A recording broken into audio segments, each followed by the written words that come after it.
ॐ अज्ञानतिमिरन्धस्य ज्ञानाञ्जनशलाकया चक्षुरोन्मिलितं येन तस्मै श्रीगुरवे नमः। नमो विष्णुपादाय कृष्णप्रेष्ठाय भूतले श्रीमते भक्तिवेदान्तस्वामिन् इति नामिने। नमस्ते सरस्वती देवी गौरवाणी प्रचारिणे निर्विशेष शून्यवादी पाश्चात्य देश तारिणे। जय श्री कृष्ण चैतन्य प्रभु नित्यानंद श्री अद्वैत गदाधार श्रीवास आदि गौर भक्त वृंद। हरे कृष्णा कृष्णा कृष्णा हरे हरे, हरे राम राम राम हरे हरे। हरे कृष्ण। सो तो आज हम किष्किंधा कांड चर्चा करेंगे। तो अरण्य कांड, इसके पूर्व में हमने देखा कि भगवान कृष्ण शबरी से मिलते हैं और शबरी उन्हें जब आगे जा रहे होते हैं तो उनको जब भगवान राम इनसे मिलने जा रहे होते हैं, कबंध ने उन्हें बताया होता है कि आप जाके सुग्रीव से मिलो ऋष्यमुख पर्वत पर। तो ऋष्यमुख पर्वत पर जाके आप सुग्रीव से मिलो। तब रास्ते में उन्हें माता शबरी मिलती हैं। मतंग ऋषि के आश्रम में वे घूमते हैं थोड़ा और उसके पश्चात आगे जा रहे होते हैं। अब यहाँ से किष्किंधा कांड प्रारंभ होता है, माता शबरी से मिलने के पश्चात जब वे आगे जाते हैं। ठीक है। तब अब राम लक्ष्मण को कह रहे हैं, तो उस समय वसंत ऋतु था और पंपा सरोवर अत्यंत मधुर लग रहा था। उसका सौंदर्य हमने इसके पूर्व के कथा में चर्चा किया। तो राम लक्ष्मण को कह रहे हैं, ये सौंदर्य को देख कर वो और पीड़ा हो रहा है और कह रहे हैं ये चैत्र मास है। और ये जो तालाब है, ये सरोवर है, ये कितने सुंदर अपने नीले पानियों से, जल से इतना सुशोभित, इतना सुंदर लग रहा है। इस समय सारे वृक्ष क्या है, नए नए उनमें अंकुर आते हैं, पुष्प आते हैं और इतना सुनहरा वातावरण है, इतना सुंदर वातावरण है। लेकिन मेरा जो जीवन है वो पूर्ण रूप से निरर्थक हो गया है माता सीता के बिना। ठीक है। तो जब मैं किसी कोयल की आवाज सुनता हूँ ऐसा लगता है कि ये सीता का आवाज है। जब मैं गुलाबी आ, आ,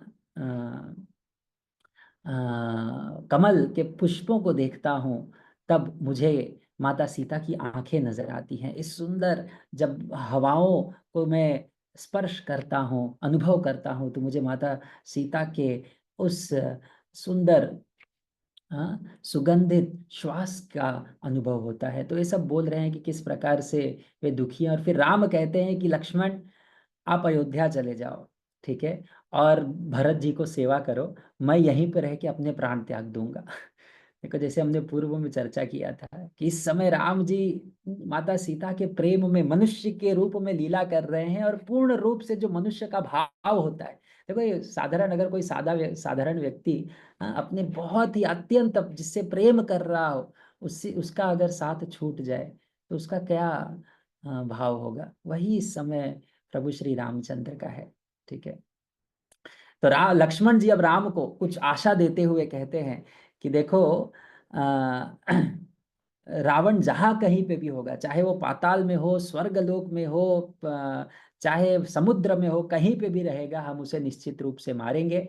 और इस प्रकार का जो भ्रम आपके मन में, जो संदेह है, जो भ्रम है, जो दुख है, उसको त्यागो। कोई भी व्यक्ति अपने लक्ष्य को इस प्रकार से शोक प्रकट करते हुए नहीं कर सकता। लक्ष्मण जी राम जी को बता रहे हैं। ठीक है।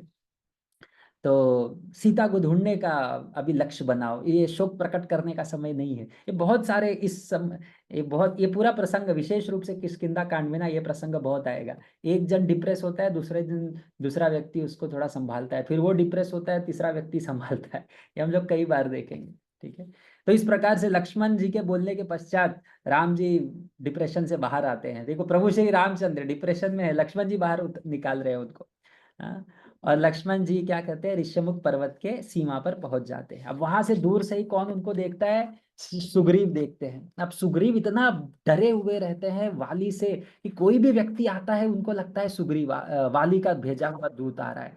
तो इनके भय से सुग्रीव के ये वाली के भय से वो क्या करने लगे, वो सब अपने मंत्रियों को लेकर गुफे में चले गए। ठीक है, मतंग ऋषि के आश्रम में चले गए, क्योंकि उसका हम लीला आगे चर्चा करेंगे। सब वो उस आश्रम में, उस गुफा में चले गए। और फिर भी डर लग रहा था, तो एक पर्वत से दूसरे पर्वत पर कूद कूद कर वो देख रहे हैं कि कौन आ रहा है, कौन आ रहा है। तो हनुमान जी बोल रहे, अरे भैया, को हर चीज को इतना संदेह के नजर से देखना जरूरी है क्या? हर कोई व्यक्ति तुमको मारने ही आ रहा है क्या?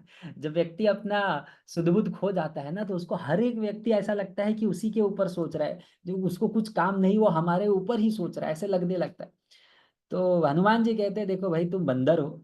हाँ, और बंदर जैसे तुम्हारे जो बाकी तुम्हें तुम बंदर जैसे हो और उसी प्रकार से सोच रहे हो, तो ये भ्रम सोच छोड़ो, और ये संदेह छोड़ो कि ये कोई दूत है।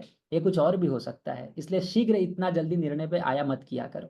ठीक है, तो सुग्रीव कहते हैं, देखो, चाहे ये वाली के लोग हो या ना हो, ये तो ऐसे भी देख के डर लग रहा है। इन्हें तो ऐसे भी देख के डर लग रहा है कि ये कौन है, इनके पास शस्त्र, इनके पास तलवार है, सुंदर धनुष है। ठीक है, इसलिए मैं चाहता हूं कि आप जाओ, देखो कि ये कौन है, कहाँ से आए हैं, क्या उद्देश्य है।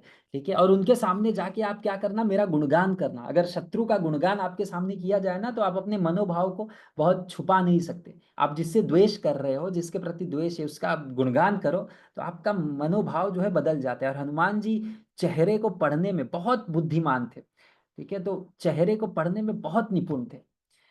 तो हनुमान जी भी जाते हैं, अब उन्हें भी थोड़ा डाउट रहता है कि ये कौन है। तो एक ब्राह्मण का रूप लेके वो वहां पे, एक तपस्वी का रूप लेके वो वहां पे जाते हैं, और फिर प्रणाम करते हुए साक्षात वो क्या करते हैं, साष्टांग दंडवत प्रणाम करते हुए वो कहते हैं कि अरे, आप ये दो महान व्यक्ति ऐसे उजाड़ स्थान पर कैसे आ गए? तुम्हारा शक्ति, तुम्हारे शरीर को देखकर लग रहा है कि तुम योद्धा हो।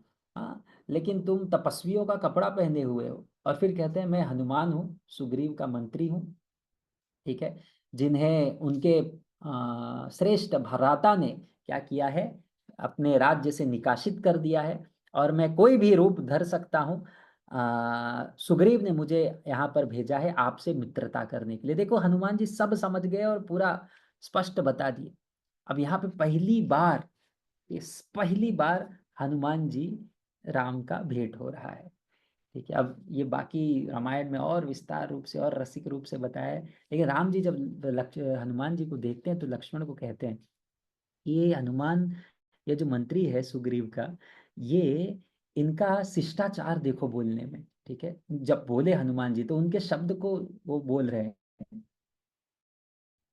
कितना शिष्टा से ये बोल रहे हैं, इनका शिष्टाचार देखो, कितने काव्यात्मक रूप में बोल रहे हैं। इनके आंखें, इनका पैर, इनका पूरा जो व्यक्तित्व है, इनका स्वभाव है, बिना किसी दोष के और अत्यंत ढोंग रहित है। ठीक है, इनके शब्दों में जो शक्ति है, जो गहराई है, जो इनका विश्वास है, ये अद्भुत है। ठीक है, तो और ये जब बोलते हैं, तो इनका हृदय, इनका शब्द और इनके बुद्धि में अद्भुत समन्वय है। ये सब राम जी देख रहे हैं, जब हनुमान जी बोले तो ये सब राम जी ऑब्जर्व किए। ठीक है, तो इनके बोलने से तो शत्रु भी आकर्षित हो जाएगा, राम जी कह रहे हैं। इसलिए लक्ष्मण, आप बताइए कि हम लोग कौन है, इनको बताइए। ठीक है, तब लक्ष्मण अब बताना चालू करते हैं कि हमारा बड़ा सौभाग्य है, हनुमान जी को कह रहे हैं कि हमारा बड़ा सौभाग्य है कि हम आपसे मिले। ठीक है, और फिर वो पूरा बताते हैं कि कैसे दशरथ महाराज, कि उन्हें ये मिला, शाप मिला, और उसके पश्चात वे यहाँ पे, शाप नहीं, दशरथ महाराज का वरदान था। फिर राम जी को वनवास हुआ, फिर कैसे यहाँ पर आए, माता सीता का हरण हुआ, वो सब उन्होंने बताया। और फिर कैसे वो कबंध को मिले, कबंध ने कहा सुग्रीव के पास जाओ, वो आपको रास्ता दिखाएंगे, और इस तरह से हम उनसे मिलने आ रहे हैं। ठीक है। तो जब ये लक्ष्मण बता रहे थे तो उनकी आंखें जो है अश्रु से भर गई। ठीक है। तो हनुमान जी कहते हैं आपके जैसे ही, हाँ, जिस अवस्था में आप हो उसी अवस्था में सुग्रीव जी भी है। ठीक है। तो मैं निश्चित रूप से कह सकता हूँ कि आप दोनों की अच्छी मित्रता होगी, और सुग्रीव क्या होंगे, आपको माता सीता ढूंढने के लिए अवश्य सहयोग करेंगे। ठीक है। और यह कहते हुए हनुमान जी ने अपना वास्तविक जो विशाल वानर का रूप है वह धारण किया, और अपने कंधों पर बिठाकर, ठीक है, यहाँ पे पहली बार हनुमान जी राम और लक्ष्मण को कंधे पे बिठाते हैं, और पहली बार अपने कंधे पे बिठाकर कहाँ लेके जाते हैं, ऋष्यमुख पर्वत पर लेके जाते हैं। तो उनको वहां पर रुकाते हैं, और फिर हनुमान जी पहले सुग्रीव से मिलने जाते हैं और बताते हैं कि राम किस प्रकार से आपके प्रति उनके मन में मित्रता का भाव है। तो संतुष्ट होकर सुग्रीव आते हैं।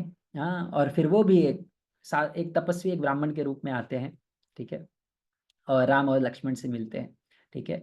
और सुग्रीव क्या करते हैं, मित्रता का हाथ आगे बढ़ाते हैं, और फिर उसी प्रकार से राम जी भी मित्रता का हाथ आगे बढ़ाते हैं, और दोनों एक दूसरे के मित्र बनने का एक निर्णय लेते हैं। और ये निर्णय को घनिष्ठ बनाने के लिए हनुमान जी वहां पर एक अग्नि प्रज्वलित करते हैं। दोनों क्या करते हैं, अपनी मित्रता, आज से हम मित्र हैं, वो दोनों क्या करते हैं, उस अग्नि को क्या करते हैं, परिक्रमा करते हैं। और राम और सुग्रीव एक दूसरे को बड़े प्रेम से मित्रता के भाव में देखते हैं। और सुग्रीव कहते हैं आज इस समय से आपका जो सुख है वो मेरा सुख है, और आपका जो दुख है वो मेरा दुख है। ठीक है। और उसी प्रकार से राम जी ने भी कहा। तो अब राम और सुग्रीव का क्या है, मित्रता हो गई। सुग्रीव ने क्या किया, फिर एक सुंदर पुष्पों से भरा एक बड़ा सा डाली, या बड़ा सा पात कह लो, वो राम जी को आसन प्रदान किया। कुछ तो आसन देना होता है ना। अभी पर्वत पे रह रहे हैं तो आसन क्या, सोफा वोफा तो है नहीं, बोले बैठो, किस पे बैठो, ये लो पत्ता पे बैठो। तो यहाँ पे एक गलती करते हैं सुग्रीव जी। सुग्रीव क्या करते हैं, राम जी को देते हैं, लक्ष्मण को नहीं देते।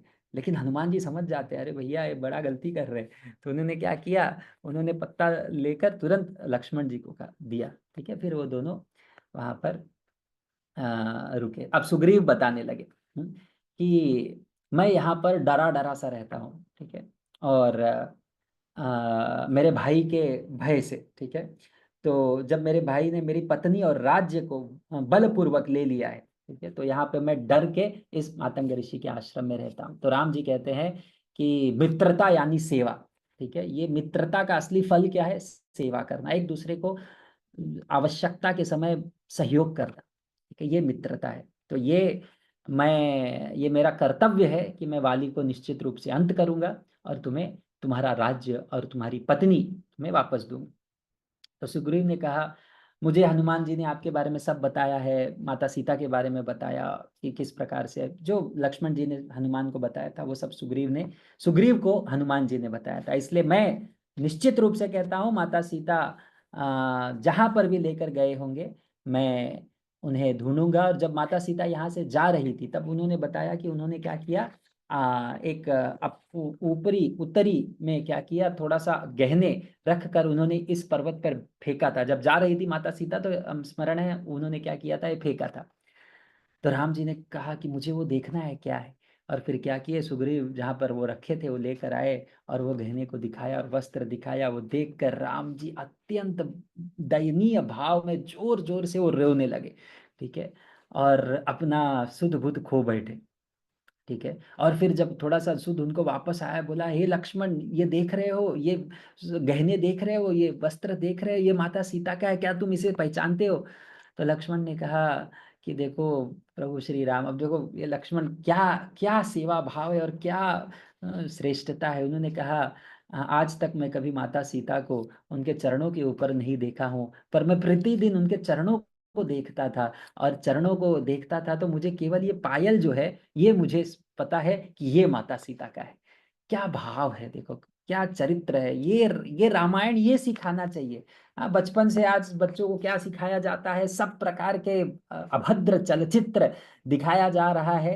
लेकिन ये एक चरित्र देखो कि कैसे अपनी भाभी को माता समान देख रहे हैं और कभी उन्होंने चरणों के ऊपर नहीं देखा। ये लक्ष्मण की श्रेष्ठता है, महानता है। हाँ? अ, जबकि नित्य दिन सेवा कर रहे हैं, 14 वर्ष बिना किसी रोग के दिन रात जाग के सेवा कर रहे हैं, लेकिन कभी कितनी मर्यादित भाव में सेवा कर रहे हैं। तो ये है महान चरित्र, ये है महान आचरण। तो राम तब रावण के बारे में पूछते हैं, तो सुग्रीव बताते हैं कि मुझे रावण के बारे में तो नहीं पता, लेकिन मैं निश्चित रूप से बोलता हूँ कि मैं तुम्हारा मदद करूंगा। और फिर सुग्रीव बोलते हैं, अब रावण जी को जब रोता देखा तो सुग्रीव बोलते हैं, "ये मैं बंदर हूं, पर मैं भी इतना आसक्त नहीं हूं जितने जितने कि राम दिख रहे हैं।" अब राम जी का तो प्रेम है भगवान माता सीता, और वो लीला कर रहे हैं, तो सुग्रीव को भी डाउट है, मैं बंदर होके भी इतना नहीं रो रहा हूँ जितना ये राम मनुष्य होके रो रहे हैं, तो इतना आसक्त कैसे, बंदर अधिक आसक्त होना चाहिए। तो उन्होंने कहा, सुग्रीव जी राम जी को उपदेश दे रहे कि एक व्यक्ति को आ, कभी भी ऐसा रो रो के वो कभी प्रसन्न नहीं होता। और इस प्रकार का जो दुख है व्यक्ति के शक्ति को कम कर देता है। बोलते हैं मैं तो बंदर हूँ, मूर्ख हूँ, मुझ में इस प्रकार मैं भी इतना नहीं रो रहा हूँ जितना तुम रो रहे हो, इसलिए क्या करो, थोड़ा सा अपने आप को संभालो। और फिर सुग्रीव ने क्या किया, जब इस प्रकार से कहा तो राम ने सुग्रीव को आलिंगन किया और फिर दोनों जन बैठ के चर्चा करने लगे। ठीक है। तब सुग्रीव वापस बताने लगे कि किस प्रकार से वाली के भय में मैं जी रहा हूँ। तब राम जी कहे, सुग्रीव चिंता मत करो, मैं आज ही के दिन वाली का वध करूंगा। पहले ये बताओ कि वाली और आपके बीच में इतनी शत्रुता आई कहाँ से। तब सुग्रीव बताने लगे कि, बोल रहे कि देखो, कोई आप मित्र जैसे, और एक मित्र के साथ ही व्यक्ति अपने हृदय की बात बता सकता है। देखो जीवन में ना मित्र मिलना बहुत कठिन होता है।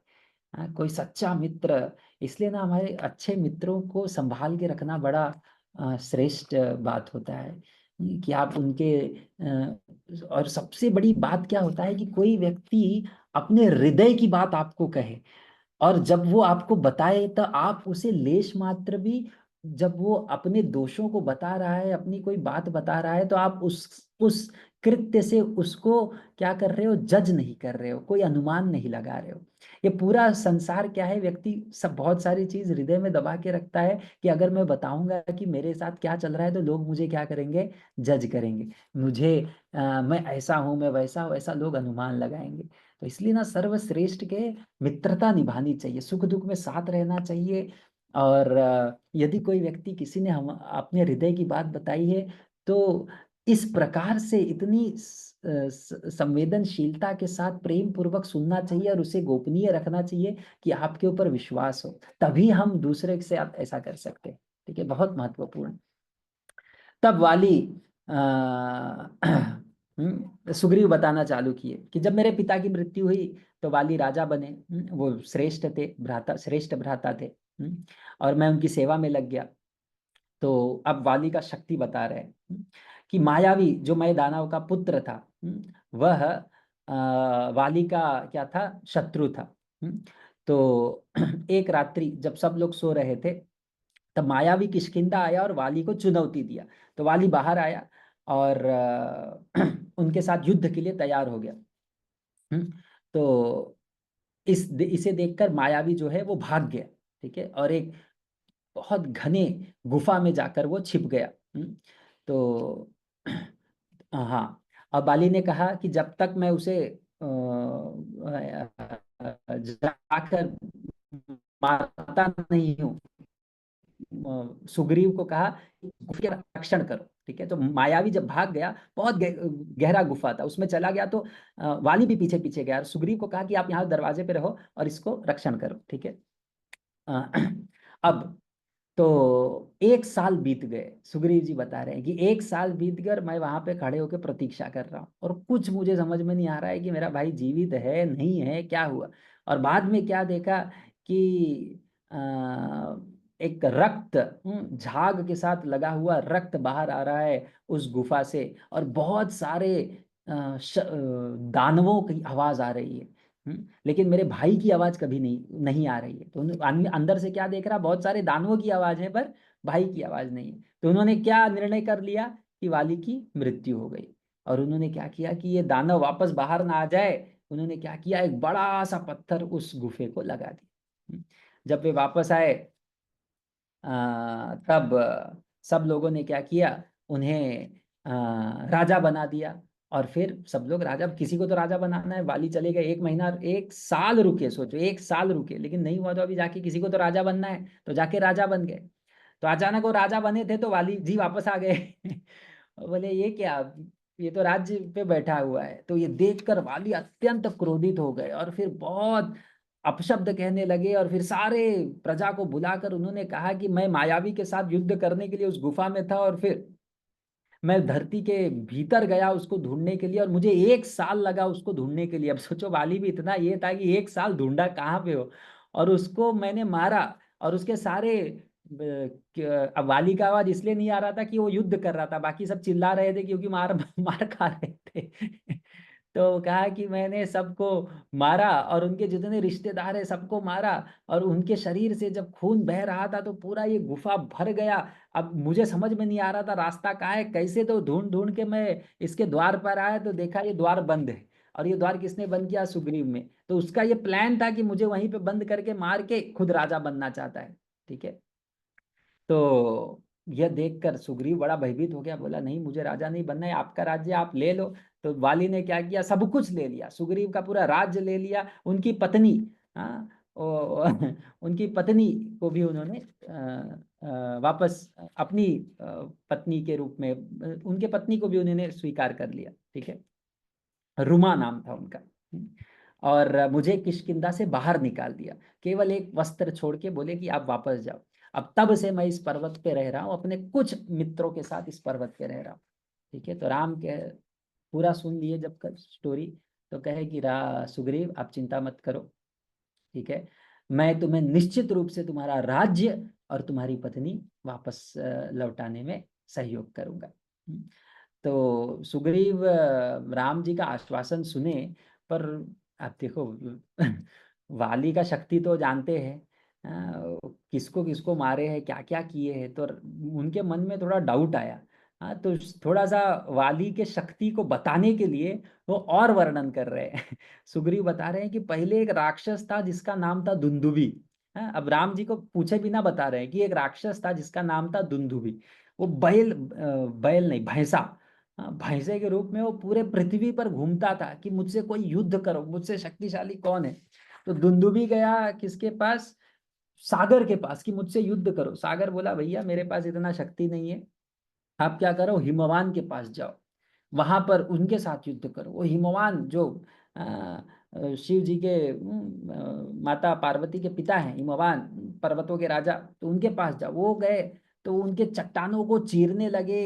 और उनके जो वो पर्वतों के चोटी है उसको तोड़ने लगे।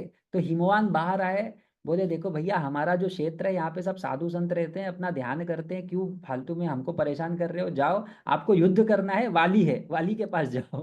वो आपके साथ युद्ध करेगा। तो दुंदुभी आया वाली के पास, और फिर किष्किंधा में आके वाली को ललकारता है, और फिर वो क्या करता है, पूरे किष्किंधा में पेड़ उजाड़ देता है, और जो शहर के बड़े बड़े जो द्वार है उसको तोड़ देता है। ठीक है। तो वाली क्रोध में बाहर आता है, और वाली उसके सींगों को पकड़ कर क्या करता है, घुमा के जोर से पटक देता है। तो उसके शरीर से, मुख से खून आने लगता है। तो फिर से दोनों का युद्ध होने लगता है, और फिर वाली क्या करता है, फिर से दुंदुभी को उठाता है। ठीक है। और फिर से क्या करता है, जोर से पटक देता है, और इतना जोर से पटकता है कि वो सारे शरीर के कोने कोने से खून आने लगता है। ठीक है। इतना शक्तिशाली था वाली। और फिर क्या करता है, वाली दुंदुभी को उठा के 4 मील दूर फेंक देता है। वाली बहुत शक्तिशाली था। रावण एक बार आया था वाली को मारने के लिए। ठीक है। वाली का अब ये इसमें नहीं आता, वाल्मीकि रामायण में नहीं आता, लेकिन ये बहुत सुंदर लीला है। रावण आया था वाली के साथ युद्ध करने के लिए। तो रावण, वो गायत्री कर रहे थे वाली उस समय, तो रावण आया और सोचा कि पीछे से जाके वाली को पकड़ लूंगा। हम्म। तो वाली ने उनको अपने पूंछ में लपेट लिया, रावण को। और गायत्री वाली कैसे करते थे, 4 समुद्र में कूद कूद के करते थे, चारों समुद्रों में कूद के वो गायत्री करते थे, और पीछे रावण लटक रहा है और वो कूद के दूसरे समुद्र में गए, दूसरे समुद्र में, दूसरे समुद्र में गए, फिर वापस आए, और फिर रावण को छोड़ा, बोले भैया क्या हो गया था क्यों आए हो? तो रावण बोले अरे मैं तो तुम्हारे साथ मित्रता करने आया हूँ। और इस तरह रावण और वाली मित्र बने। तो वाली के पास बहुत शक्ति था, ठीक है। लेकिन ये जब दुंदुभी को फेंका ना वाली ने, तो उसके मुख से कुछ खून मतंग ऋषि के आश्रम में गिर गया। तो मतंग ऋषि को बोला ये मूर्ख कौन है जो इस प्रकार से दुष्ट कार्य कर रहा है। तो फिर उनको पता बताया गया कि वाली ने इस प्रकार का कार्य किया है। तो मतंग ऋषि ने शाप दिया कि अगर वह बंदर 4 मील के बाउंड्री में, सीमा में मेरे आश्रम के आएगा तो मर जाएगा। मतंग ऋषि ने कहा था, और उसका कोई भी मंत्री आएगा तो वो पत्थर का हो जाएगा हजारों साल तक। इसीलिए सुग्रीव यहाँ पर रुके हुए थे क्योंकि यहाँ पर वाली नहीं आ सकता था। तो ये था इनका इतिहास। तो अब वाली ने बहुत प्रयास किया ऋषि को मनाने के लिए, फिर भी वो मना नहीं पाए, ठीक है। और फिर सुग्रीव दिखाते हैं, वो देख रहे हैं, वो कंकाल देख रहे हैं, वो दुंदुभी का है। किसको बोल रहे हैं? राम जी को। तो लक्ष्मण को समझ गया कि इनको डाउट आ रहा है प्रभु श्री रामचंद्र के शक्ति में। तो लक्ष्मण ने पूछा कि अच्छा भैया तुमको समझाने के लिए क्या चाहिए, तुमको कैसे समझाए कि राम के शक्ति पर विश्वास हो जाए, तुमको क्या देखना है? तो उन्होंने कहा देखो यहाँ पे वाली ये 7 वृक्ष है, एक एक वृक्ष से वाली ने इस पर छेद कर दिया था, ठीक है। और दुंदुभी आप क्या करो, आप एक वृक्ष से अगर एक तीर से एक वृक्ष में छेद कर लोगे, ठीक है, और दुंदुभी को आप क्या करो, लात मार के आप 20 200, तब कैसे गिना जाता था, फीट वीट तो नहीं था, फीट मीटर तो नहीं था तब, ये कहता है 200 बो लेंथ कहते हैं ना इंग्लिश में, कि बाणों का आप 200 उतना दूर भेज दो, तब बाणों का माप है वो, उतना अगर आप भेज दोगे तब मैं आपके ऊपर थोड़ा सा विश्वास करूंगा। तो राम जी ने क्या किया, अपने केवल अंगूठे से इस दुंदुभी के कंकाल को 80 मील भेज दिया, ठीक है। केवल ऐसा टुक वैसा अंगूठे से मारा और 80 मील चले गया। ये देख के भी अब सुग्रीव इतना डरा हुआ है कि वो बोला है ये ठीक है, ये तो कोई बड़ी बात नहीं है, कर दिया अच्छी बात है, लेकिन जब वाली ने फेंका था तब ये पूरा खा पी के मोटा सा भैंसा था, ठीक है, और तुम ऐसे कंकाल को फेंक रहे हो तो शायद ये हल्का होगा, और दूसरा दिखाओ। तो राम जी ने कहा ठीक है, उन्होंने अपना बाण निकाला, ये 7 जो वृक्ष थे, हाँ, उनको, उनमें से ये बाण चीर, जो तीर है वो भेदना था 7 तीरों से। राम जी ने एक ही तीर से जब चलाया तो ये 7 वृक्ष को उसने छेदा, पृथ्वी के अंदर गया, पाताल लोक तक गया, 1 घंटे बाद वापस आया और राम जी के कमान में जाकर बैठ गया। ये देखकर सुग्रीव को विश्वास हो गया, बोले हे बाप रे, ये तो अथाह शक्ति है, इतनी शक्ति तो किसी के पास नहीं है। ये देखकर वे प्रसन्न हो गए और फिर बोले कि चलो किष्किंधा जाते हैं। तो दोनों जाते हैं किष्किंधा, और फिर वो वाली को जाके ललकारते हैं, शक्ति है तो बाहर, आवाज तुम्हारा अंत निश्चित है। और फिर वाली आते हैं, बड़े क्रोध में रहते हैं। एक जैसे सूर्य पर्वत के बाहर आता है वैसे ही वाली आता है, और इस ललकार सुन के अत्यंत क्रोधित होते हैं, और फिर दोनों का युद्ध प्रारंभ होता है। अब धीरे धीरे वाली शक्तिशाली है, शक्तिशाली होने लगता है, सुग्रीव को मारने लगते हैं, मारने लगते हैं। सुग्रीव बोल रहे अब राम जी बचाएंगे। अब राम जी क्या है, वृक्षों के पीछे छुपे हुए हैं, हाँ, और वो घात में है कि मैं बाण चलाऊंगा। तो आ, सुग्रीव प्रतीक्षा कर रहे हैं, प्रतीक्षा कर रहे हैं, लेकिन कुछ नहीं हो रहा है। तो बहुत मार खाने के पश्चात सुग्रीव वहां से भाग जाते हैं, बोले मरने से अच्छा भाग जाता, और फिर वापस आते हैं। तो फिर हनुमान, राम और लक्ष्मण वहां पर आते हैं, और फिर सुग्रीव बड़े क्रोधित होते हैं, बोलते अरे नहीं बचाना था तो बोल देते, मैं तो तुम्हें आपके भाई को नहीं मारना है, मुझे आपको नहीं बचाना है, इस प्रकार से मुझे ढोंग क्यों किया, अपने शब्दों से क्यों आप बदल गए, ठीक है, पहले ही बोल देते। तो राम जी ने समझाया भैया मैं आप दोनों में समझ नहीं पा रहा था कि आप कौन हो वाली कौन। अब आचार्य गण एक चीज और बताते हैं, हाँ, वो बोलते हैं कि सुग्रीव ने क्या किया था, राम जी को आसन दिया था लेकिन इनको आसन नहीं दिया था, किनको, लक्ष्मण को। ठीक है, तो उन्होंने क्या किया था, यहाँ पे अपराध किया था, इसलिए पहली बार जाके मार खाना पड़ा। तो फिर बोले कोई तो चिन्ह बनाओ, कि समझेगा कैसे, आप दोनों सेम लगता है, मैं बाण चला देता और आपको लग जाता तो आप मर जाते। तो बोले हाँ, बात में तो दम है। तो फिर लक्ष्मण जी क्या किए, उनको हार पहनाते हैं। तो लक्ष्मण जी की कृपा हुई, तो पहले अपराध हुआ, बाद में कृपा हुई, फिर अब वापस क्या करते हैं, उनको भेजा जाता है, जाओ अब वापस ललकारो। अब वापस जाते हैं, सुग्रीव जोर जोर से ललकारने लगते हैं, उत्साह हिम्मत है, बाहर आइए, आज युद्ध करेंगे। तो वापस से क्रोध होता है। और वाली उस समय अपने भीतरी कक्षों में रहते हैं तारा के साथ। वे वहां पर रहते हैं। तो वो क्रोध में वे बाहर जाने लगते हैं, तब तारा उनका पैर पकड़ लेती है। और कहते हैं कि तुमने अभी अभी सुग्रीव को इतना भयंकर पीटा है, तो ये अगर वापस आ रहा है तो निश्चित रूप से इसका खुद का शक्ति नहीं, इसके पीछे कोई तो है। और अंगद और उनके गुप्तचरों ने बताया कि राम और लक्ष्मण यहाँ पे आए हैं और राम की शक्ति अथाह है, उनके साथ युद्ध नहीं कर पाओगे। इसलिए मैं चाहती हूँ आप मत जाओ, ये बहुत विनाशकारी होगा। सुग्रीव को उनका क्या कहे, सुग्रीव को आप एक प्रकार से अपना उत्तराधी बनाकर आप राम के साथ मित्रता कर लो।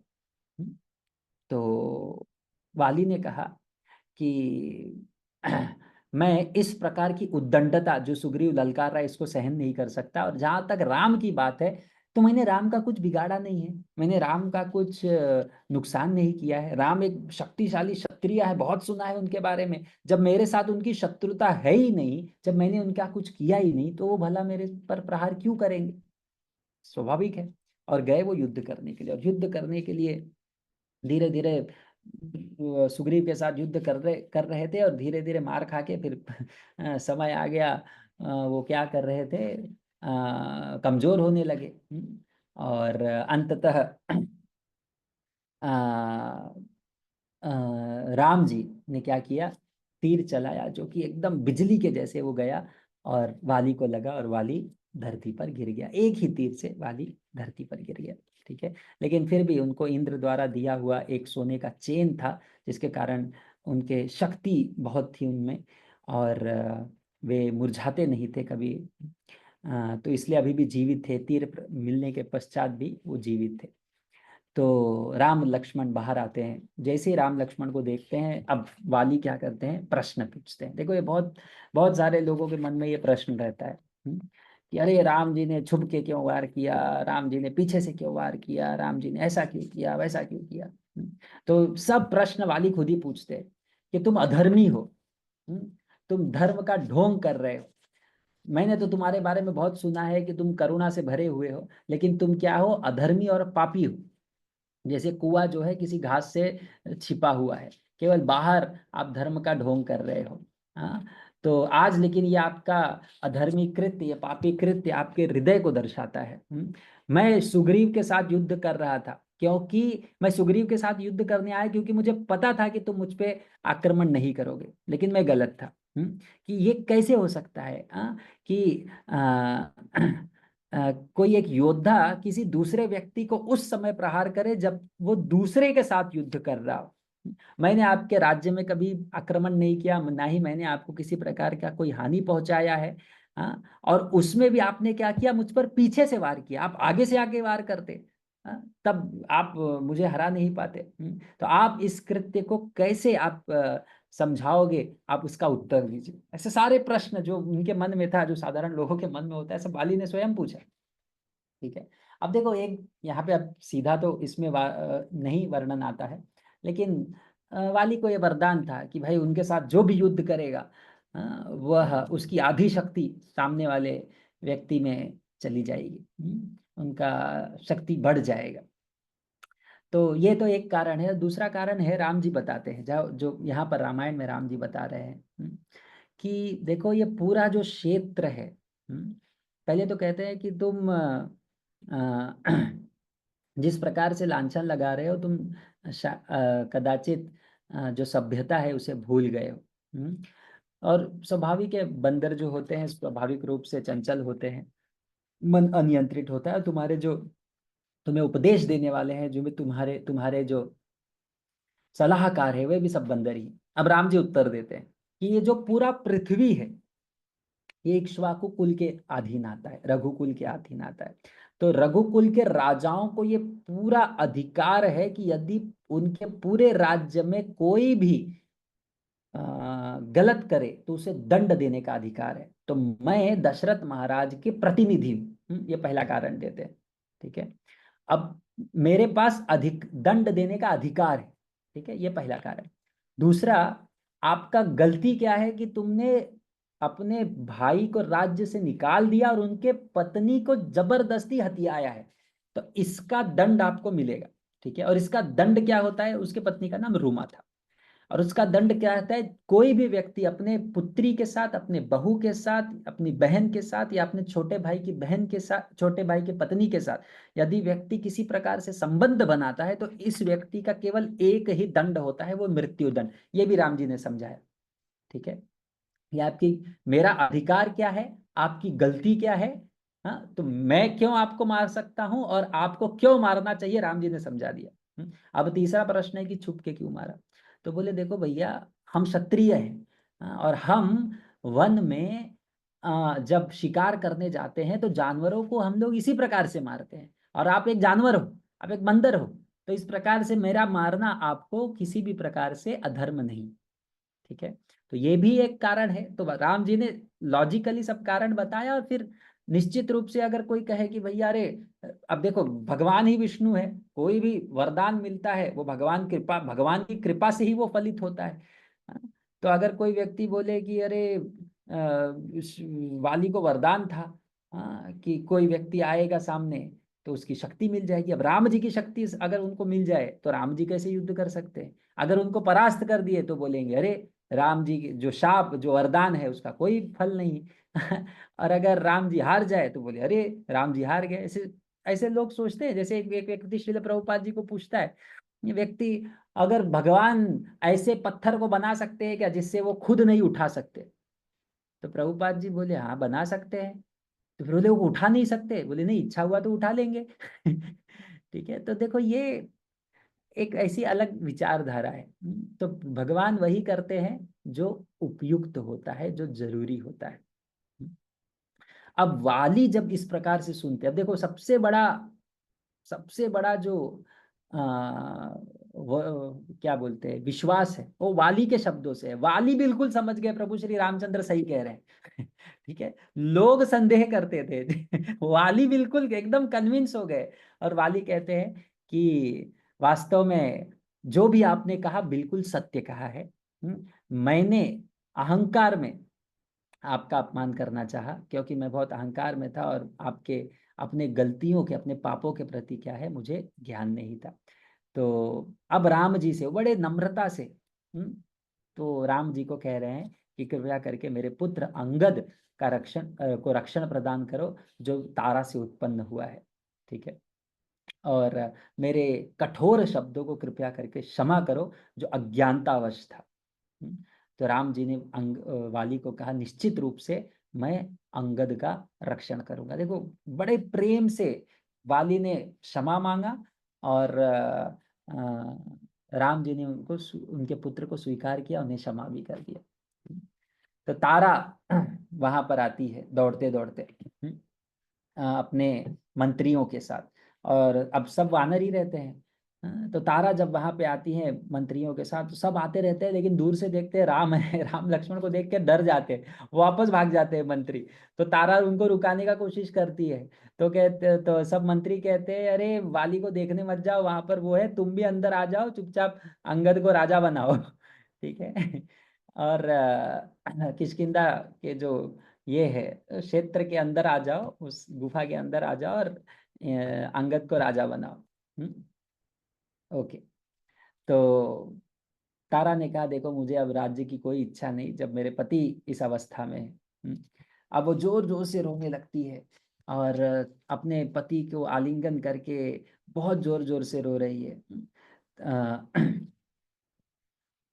अब तारा ने कहा कि मैं अपने पति के साथ ही जाना चाहती हूँ, मुझे जीने की कोई आवश्यकता नहीं है। और वह तुरंत वहां पर वो क्या कही, मैं तुरंत अपना प्राण दूंगी और यहीं पर बैठ के मृत्यु तक मैं उपवास करूंगी। तब हनुमान उनको समझाते हैं कि इस प्रकार से मत कीजिए, उठिए और वाली का अंतिम संस्कार करना है और अंगद का रक्षण करना है। इस प्रकार से इस शोक में देखो ये सब बहुत जरूरी है। अंतिम संस्कार की विधि बहुत सारे ना इस समय बताया गया है कि लोग डिप्रेशन में ना जाए, कोई तो एक्टिविटी करते रहे। ओके, ये बहुत सुंदर संस्कार होते हैं। तब वाली ने कहा कि सुग्रीव को कहते हैं, देखो पहले राम जी को क्षमा मांगा, आप सुग्रीव को कहते हैं कि सुग्रीव मुझे कृपया करके क्षमा कर, जितना भी मैंने गलत कार्य किया है क्षमा कर दो। ठीक है, ये राज्य लो और कृपया करके मेरे पुत्र का रक्षण करो।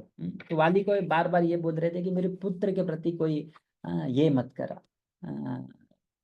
किसी प्रकार से भेदभाव मत करो या फिर उसको मेरे प्रति घृणा के कारण उनके साथ कोई अधर्म कार्य मत करो। ठीक है, अत्याचार मत करो।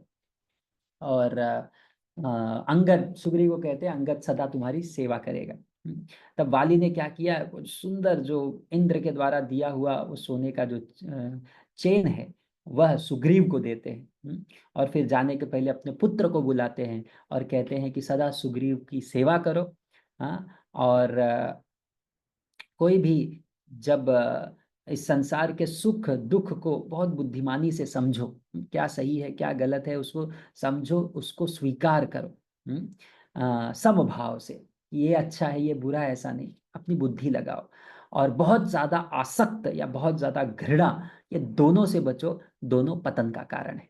ठीक है, ये जाते जाते वाली उनको सब उपदेश दे रहे अंगद को। तब इस प्रकार से अंगद को बोलने के पश्चात वाली ने क्या किया, अपने प्राण त्याग दिए। तब तारा अपने पति को आलिंगन करते हुए रोई जा रही है, रोई जा रही है। तब नील वहां पे आते हैं, उस बाण को निकालते हैं और तारा अंगद को कहते हैं अपने पिता को प्रणाम करो। तो तारा बहुत दुखी होती है और सुग्रीव इस दुख को देखकर राम जी को कहते हैं कि मुझे तो लग रहा था कि ये जो मैं युक्ति कर रहा हूँ सब कर रहा हूँ इससे कुछ अच्छा होगा, कुछ आनंद होगा, लेकिन तारा के दुख को देखकर और यहाँ के लोगों का दुख देखकर मुझे तो लग रहा है कि मैंने सबसे बड़ा गलती कर दिया, अपराध कर दिया। अब सुग्रीव कह रहे हैं राम को, बाकी सब जो मंत्री है, बाकी सब जो बड़े बड़े योद्धा हैं वानर के, वो सब आपको सीता के ढूंढने में मदद करेंगे, लेकिन मैं क्या हूं, मैं अपने प्राण दे दूंगा अग्नि में प्रवेश करके। अरे राम बोलते हैं अरे यार, ये सीता को ढूंढने के लिए मुझे मदद करने वाले थे। अब राम बड़े दुखी हो जाते हैं, उनके आंखों से अश्रु आ जाता है। तब तक तारा वहां पे आती है और वो कहती है कि आपने मेरे पति को मारा। ठीक है, अब मैं जानती हूँ कि मेरे पति जहां पे भी होंगे मेरे बिना खुश नहीं होंगे, इसलिए आपसे निवेदन है आप मुझे भी मार दो। ठीक है, अब तारा राम जी को कह रही है आप मुझे मार दो, और ऐसा मत सोचो कि अरे आप स्त्री को मार रहे हो, ऐसा मान लो कि मैं वाली ही हूँ, इस यह सोच के मुझे मार डालो। ठीक है, तब इस सब में राम वापस सुग्रीव के पास जाते हैं कि देखो आप जो रो रहे हो, जो शोक प्रकट कर रहे हो, ये पर्याप्त है। ठीक है, ये सब जो सृष्टि है ये काल के अधीन चलती है, भगवान के अधीन चलती है। काल कभी भी किसी व्यक्ति को अधिक समय नहीं देता, जितना समय है सीमित देता है। ठीक है, उतना ही समय देता है। तो हमें इतना नहीं शोक प्रकट करना चाहिए, जो हमें कोई वस्तु अगर कोई क्रिया अगर होने वाली है तो उस पर बहुत अधिक शोक प्रकट नहीं करना चाहिए। तो सुग्रीव किसी तरह से शांत बैठते हैं और लक्ष्मण के आ, मदद से फिर सब जो अंतिम क्रियाएं हैं वो प्रारंभ होती है। अब एक पालकी बुलाई जाती है, वाली के शरीर को लेकर जाया जाने लगता है। और वहां पर जब जाते हैं सब जो लकड़ी उकड़ी को सजा दिया जाता है आ, शमशान में उनके अंतिम यात्रा के लिए सब लकड़ी उकड़ी बता दी जाती है, सजा दी जाती है। किंतु ये जो तारा है वो वाली को आलिंगन करके रोए जा रही है, रोए जा रही है, रोए जा रही है। ठीक है, लेकिन फिर किसी तरह से उनको छुड़ाया जाता है। और वे वहां से जाती हैं और फिर अग्नि दिया जाता है और फिर सब लोग जाके तुंगभद्रा नदी के तट पर उन्हें जल अर्पण करते हैं। ठीक है। अब हनुमान आ, राम से अनुरोध करते हैं कृपया करके आए और सुग्रीव के पुनः जो राज्य स्वीकार करने का जो विधि है उसमें भाग लीजिए। तो राम जी कहते हैं देखो अब ये चतुर्मास प्रारंभ होने वाला है, आप ही ये सब कार्य करिए। और चतुर्मास में आप सब लोग, अब ये समय, अब चतुर्मास पहले क्या होगा, बारिश हो गया मतलब सब घर के अंदर ही रहते थे सब इधर उधर भागते नहीं थे। 4 वर्ष चतुर्मास यानी घर घर में ही रहना है। तो कहा कि ये समय सीता को ढूंढने का नहीं है, तो हम लोग, मैं और लक्ष्मण गुफा में जाके प्रतीक्षा करेंगे। आप सब लोग क्या करिए, किष्किंधा में रहिए और 4 मास आप लोग यहाँ पे रहिए। अभी अभी वापस राज्य मिला है, आप लोग आनंद करिए, लेकिन 4 मास के पश्चात आप क्या करिए, हम सब लोग माता सीता को ढूंढने के लिए फिर से निकले। ठीक है। तो बहुत सुंदर तरह से त्योहार हुआ और सुग्रीव को पुनः क्या किया, राजा बनाया गया और अंगद को उत्तराधिकारी बनाया गया। ठीक है। तो उसमें सब महेंद्र द्विविध हनुमान जाम्बवन ये सब उपस्थित थे इनके अभिषेक में, राज्यभिषेक में, इनके सुग्रीव की। ठीक है। अब ऐसे करते करते 4 मास, अब 4 मास ये जो है, राम और लक्ष्मण प्रतीक्षा कर रहे हैं कि कब ये मास खत्म होगा, कब ये ऋतु खत्म होगी। अब राम क्या कह रहे हैं कि ये जो घने बादल हैं, ये दुख के पहाड़ दिख रहे हैं। वो कह रहे हैं कि ये जब घने बादलों से बिजली चमकती है तो ऐसा लगता है कि रावण ने माता सीता को पकड़ा हुआ है और ये देख कर वो रोते जाते हैं। ये जो सुंदर घास है, ये जो पुष्प है, पक्षी है, मधुमक्खी है, और ये सब जो है, गर्जना है, सब कुछ मुझे नीरस लग रहा है। भले ये आनंद से भरा हुआ है, लेकिन सुग्रीव को बड़ा आनंद है क्योंकि उन्हें उन्हें पत्नी मिल गई, राज्य मिल गया, लेकिन मैं क्या है, दुख से डूबा जा रहा हूँ। जैसे कोई नदी किसी पर्वत, किसी चट्टान को चीरते रहती है, उसी प्रकार से मैं क्या है, यही जो समय है जिसमें सब आनंदित है, मैं अत्यंत दुखी हूँ। तो लक्ष्मण उन्हें पुनः किसी प्रकार से समझाने का प्रयास करते हैं। ठीक है। लेकिन राम जी बड़े दुखी होते हैं और पूरे चतुर्मास वो जोर जोर से रोते हैं, माता पिता का स्मरण करते हैं, याद करते रहते हैं। तो चातुर्मास बीत गया। अब राम जी प्रतीक्षा कर रहे हैं कि सुग्रीव जी आएंगे आएंगे आएंगे। ठीक है। तो सुग्रीव आते नहीं और शरद ऋतु आ गया है, शरद ऋतु प्रारंभ हो गया है। अब सुग्रीव बंदर हैं, इतनी सारी पत्नियां हैं, और तारा है जो अपने बड़े भाई की पत्नी है, वो भी अब उन्हें भी स्वीकार कर लिया है, रूमा है और अन्य है। तो पूरा इंद्रिय भोग की चरम सीमा में वे इस समय डूबे हुए हैं। ठीक है। और उनको बिल्कुल पता नहीं कि चतुर्मास खत्म हो गया है, शरद ऋतु प्रारंभ हो गया है। ठीक है। तो हाँ, तब राम जी सुग्रीव के पास जाते हैं समझाने के लिए, देखो आपने क्या किया है, आप अपने वचन जो दिया है राम जी को उसको निभाना है।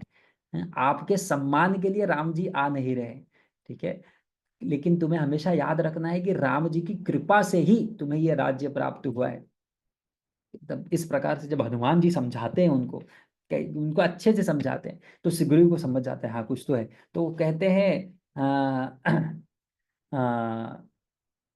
अब क्या करो, सारे, अब हनुमान जी कह रहे हैं जितने भी 10 मिलियन मंकीज, अब 10 मिलियन कितना होता है, 1 करोड़ वानरों को क्या करो, तुरंत आप आदेश दो माता सीता को ढूंढने के लिए, हमें ये कार्य सेवा प्रारंभ करना है। ठीक है। तो सुग्रीव को समझ जाता है कि वो गलत कर रहे हैं और नील को बुलाते हैं और फिर बोलते हैं कि जितने भी 15 दिनों के अंदर जितने भी योद्धा, बड़े बड़े जो वानर है, सबको यहाँ पर उपस्थित होना है 15 दिन के अंदर। अगर नहीं भी उपस्थित हुए मृत्यु दंड मिलेगा। ऐसे जोर से आह्वान किए और फिर चले गए वही कार्य करने के लिए, फिर इंद्रिय भोग करने के लिए चले गए। ठीक है। तो शरद ऋतु बढ़ता ही जा रहा था, राम जी शरद ऋतु का जैसे ही बढ़ता जा रहा था, समय बीत रहा था, भले अत्यंत सौंदर्य है लेकिन राम जी का क्रोध बढ़ता जा रहा था। और सुग्रीव जी केवल इंद्रिय भोग में लगे हुए हैं। हाँ, तो राम जी को बड़ा क्रोध आ गया। अब राम जी कहते हैं लक्ष्मण को, ये शरद ऋतु खत्म हो गया है, अब ये भूमि सूख गई है, ये समय है कि सीता को ढूंढना चाहिए, लेकिन ये सुग्रीव दिख नहीं रहा है।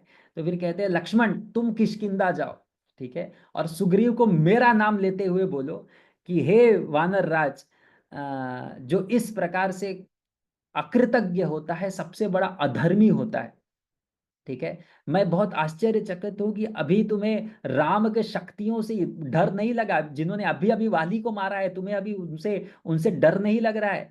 हाँ, तो कह रहे हो कि तुम अब तुरंत अपने वचन को पूर्ण करने में सहयोग करो, अन्यथा राम जी स्वयं आएंगे, ठीक है, और आपको और आपके सारे परिजनों को मृत्यु का दंड देंगे।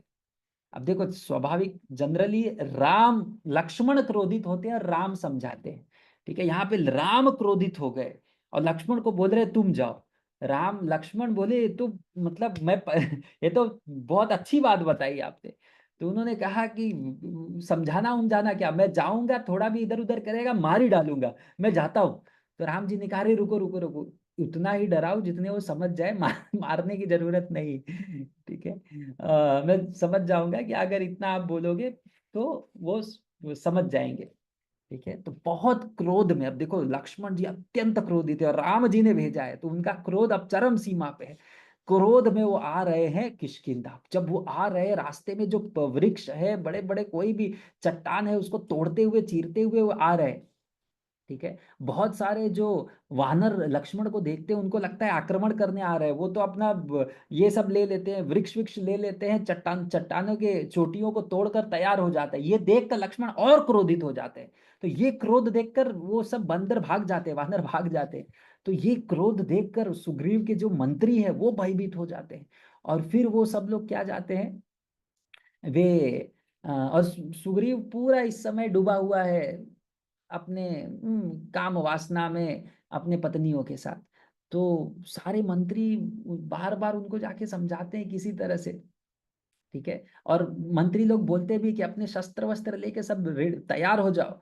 हाँ, तो जब लक्ष्मण इस प्रकार से आ रहे हैं, तो लक्ष्मण अंगद को मिलते हैं और बोलते हैं कि जाके बताओ कि लक्ष्मण आए हैं, मैं उनसे मिलना चाहता हूँ। तो अंगद जाते हैं सुग्रीव के पास। अब सब लोग बोल रहे हैं ज्यादा फर्क नहीं पड़ रहा है, अंगद जाते हैं अपने चाचा के पैर पकड़ते हैं और उनको किसी तरह से समझाते हैं।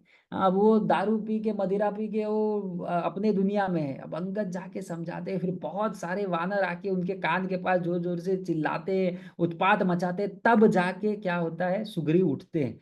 और फिर जब उनके मंत्री और सज्जन उनको समझाते हैं कि भाई लक्ष्मण आए हुए हैं और किस रूप में है, उस क्रोध में, तब थोड़ा उनका जो मदिरा है वो उतरता है। अब वो डर डर डर जाते हैं, भयभीत हो जाते हैं, ठीक है। तो वे हाँ, अब सब मंत्री कहते हैं कि जाओ हाथ पैर जोड़ के लक्ष्मण को शांत करो, आप जाओ। तो लक्ष्य सुग्रीव इतने समझ नहीं आया, वो ये तो समझ गया कि लक्ष्मण क्रोधित है, फिर वो पूछते हैं कि लक्ष्मण क्रोधित क्यों है। उनको उनको पता ही नहीं, इतने वो डूबे हुए हैं। वो बोले लक्ष्मण ठीक है क्रोधित है, लेकिन क्रोधित क्यों है। तो हनुमान जी बोलते अरे भैया क्रोध क्यों है, मैं एक हाँ क्रोधित क्यों है, तो हनुमान भैया आपने वचन दिया था, और ये शरद ऋतु प्रारंभ हो गया है, और बहुत समय हो गया है, और आप अपने वचन को तोड़ रहे हो, आप अपने वचन को पूर्ण नहीं कर रहे हो, इसलिए राम ने लक्ष्मण को भेजा है स्मरण कराने के लिए। तो सुग्रीव ने अंगद को भेजा कि जाके क्या करो, लक्ष्मण को महल में लेके आओ। तो सब मंत्री क्या है, सब वानर जिन्होंने पहले अलग अलग प्रकार से अस्त्र वस्त्र लिया था, सब वस्त्र अस्त्र छोड़ के हाथ जोड़ लेते हैं। अब अंगद को वो क्या कर रहे हैं, अंदर भीतरी कक्षों में लेके जा रहे हैं लक्ष्मण को। तो लक्ष्मण जब जा रहे हैं तो बहुत सारी स्त्रियां वहां पर बैठी थी, गीत गा रही थी, अलग अलग प्रकार से वाद्य बजा रही थी। ये देखकर लक्ष्मण को थोड़ा बुरा लगा, ठीक है। अब वह कभी भी पराई स्त्री को संगत, स्त्रियों के संगत में अधिक नहीं आते थे वो, तो थोड़ा बुरा लगा। तब इतने बोले अब इसके आगे नहीं जाऊंगा, तो उन्होंने क्या किया, वो ऐसे जगह पर लेके जा रहे थे, तो लक्ष्मण ने वहीं पे अपना बाण जोर से खींचा, और उसका ध्वनि इतना हुआ कि सब भयभीत हो गए। तो सुग्रीव और भयभीत हो गया, और तारा को बोला कि अरे भैया, लक्ष्मण बहुत गुस्सा में है, इसलिए मैं चाहता हूं कि आप जाओ और पहले उसको समझाओ। ठीक है, तो तारा आती है लक्ष्मण के पास। अब तारा का क्या है, अब उस प्रकार से वस्त्र नहीं पहनी है और मदिरा पी है, और तारा के पास, तारा आके कहती है, अरे प्रिय राजकुमार, आप इतना क्रोधित क्यों हो। तो जब अचानक तारा आ जाती है, अब श्रेष्ठ है, सुग्रीव की पत्नी है, तो लक्ष्मण थोड़ा सा क्या होते हैं, संकोच के वश उनका क्रोध जो है शांत हो जाता है। लेकिन लक्ष्मण कहते हैं कि तुम्हारे पति ने, अब देखो तारा जो है अब ये सुग्रीव की पत्नी हो गई है। तो तुम्हारे पति ने क्या किया है, राम के उपदेशों का उल्लंघन किया है, राम के प्रति जो उनका वचन है उसको उन्होंने निभाया नहीं है। ठीक है, और केवल इंद्रिय भोग में लगे हुए हैं। तो तारा ने कहा कि लक्ष्मण को कि आप सुग्रीव को क्षमा कर दो। अरे ये काम वासना में, इस इंद्रिय भोग में तो बड़े बड़े ऋषि फंस चुके हैं, और ये तो बंदर हैं।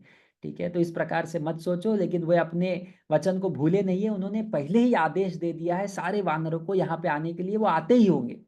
ठीक है, तो लक्ष्मण अंदर जाते हैं, और वहां पे सुग्रीव रुमा के साथ बैठे हुए रहते हैं। तो लक्ष्मण को देखकर हाथ जोड़ लेते हैं, खड़े हो जाते हैं। फिर लक्ष्मण को बहुत क्रोध आता है, और फिर बहुत कुछ कहते हैं, तुमने झूठा क्या किया, वचन दिया था, तुम बहुत ही पापी हो, ऐसे व्यक्ति को ऐसा कठोर हृदय है आपका, कि आप, जिस मित्र ने आपको एक समय पे मदद किया, आप उसके प्रति आपकी जब सेवा है तो आप उसे नहीं कर रहे हो, कितने अकृतज्ञ हो। तो कहते हैं, ब्रह्मा जी कहते हैं, देखो ये बहुत महत्वपूर्ण वाक्य है लक्ष्मण का। ब्रह्मा जी कहते हैं कि गो हत्या का, एक दारू पीने का, या फिर मदिरा पीने का, या फिर चोरी करने का, या अ, अपने कोई व्रत लिया है उसको तोड़ने का, ये सब का क्या है, पश्चाताप उपलब्ध है। ठीक है, मतलब किसी ना किसी से आप क्या कर सकते हो, इसका निवारण कर सकते हो, पश्चाताप कर सकते हो। अटोनमेंट कहते हैं, कि आप किसी प्रकार से इससे मुक्त हो सकते हो। लेकिन कहते हैं कि अकृतज्ञ व्यक्ति का, जो अकृतज्ञता है उसका कोई ये नहीं है, कोई उसका पश्चाताप नहीं होता, वो सबसे अधम होता है। ठीक है, सो वो कह रहे हैं, लक्ष्मण कहते हैं कि तुरंत इसी क्षण आप राम माता सीता को ढूंढने में प्रारंभ कर दो सेवा, अन्यथा आज इसी वक्त तुम्हें यमराज के पास भेज दूंगा।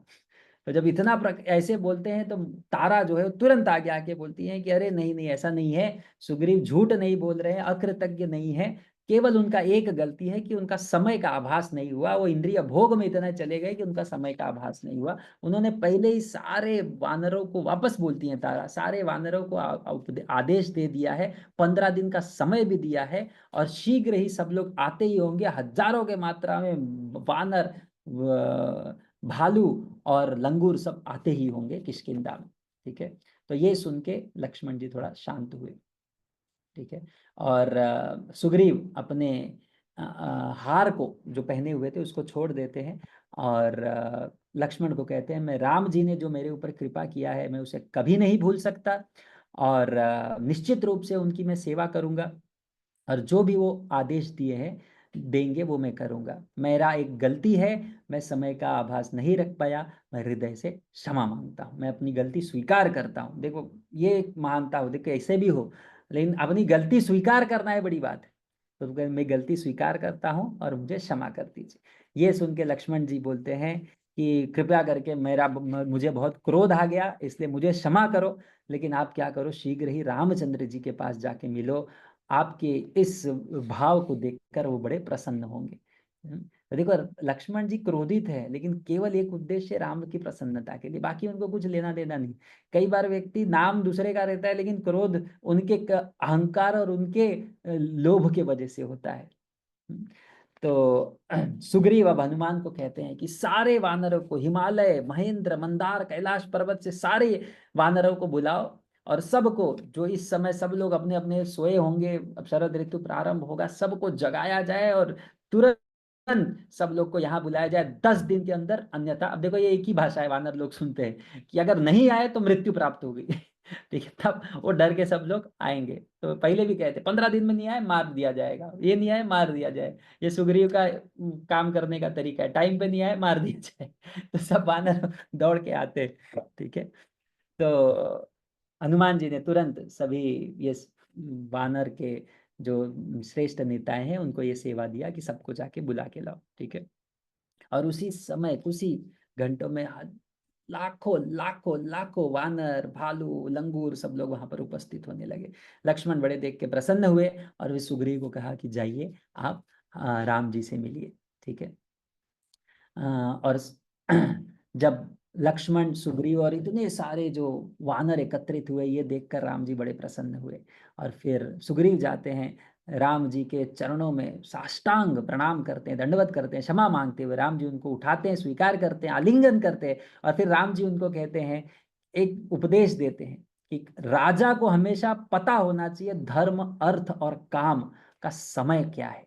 अगर वो अपने इस नियम का उल्लंघन करता है तब क्या है, वह पतित कहलाता है, पापी कहलाता है। ठीक है, तो इसीलिए ये उपयुक्त समय है माता सीता को ढूंढने के लिए। राम जी उनको उपदेश दे रहे हैं। तो सुग्रीव कहते हैं कि आप चिंता मत करो, मैं बहुत उत्सुक हूँ आपकी सेवा करने के लिए।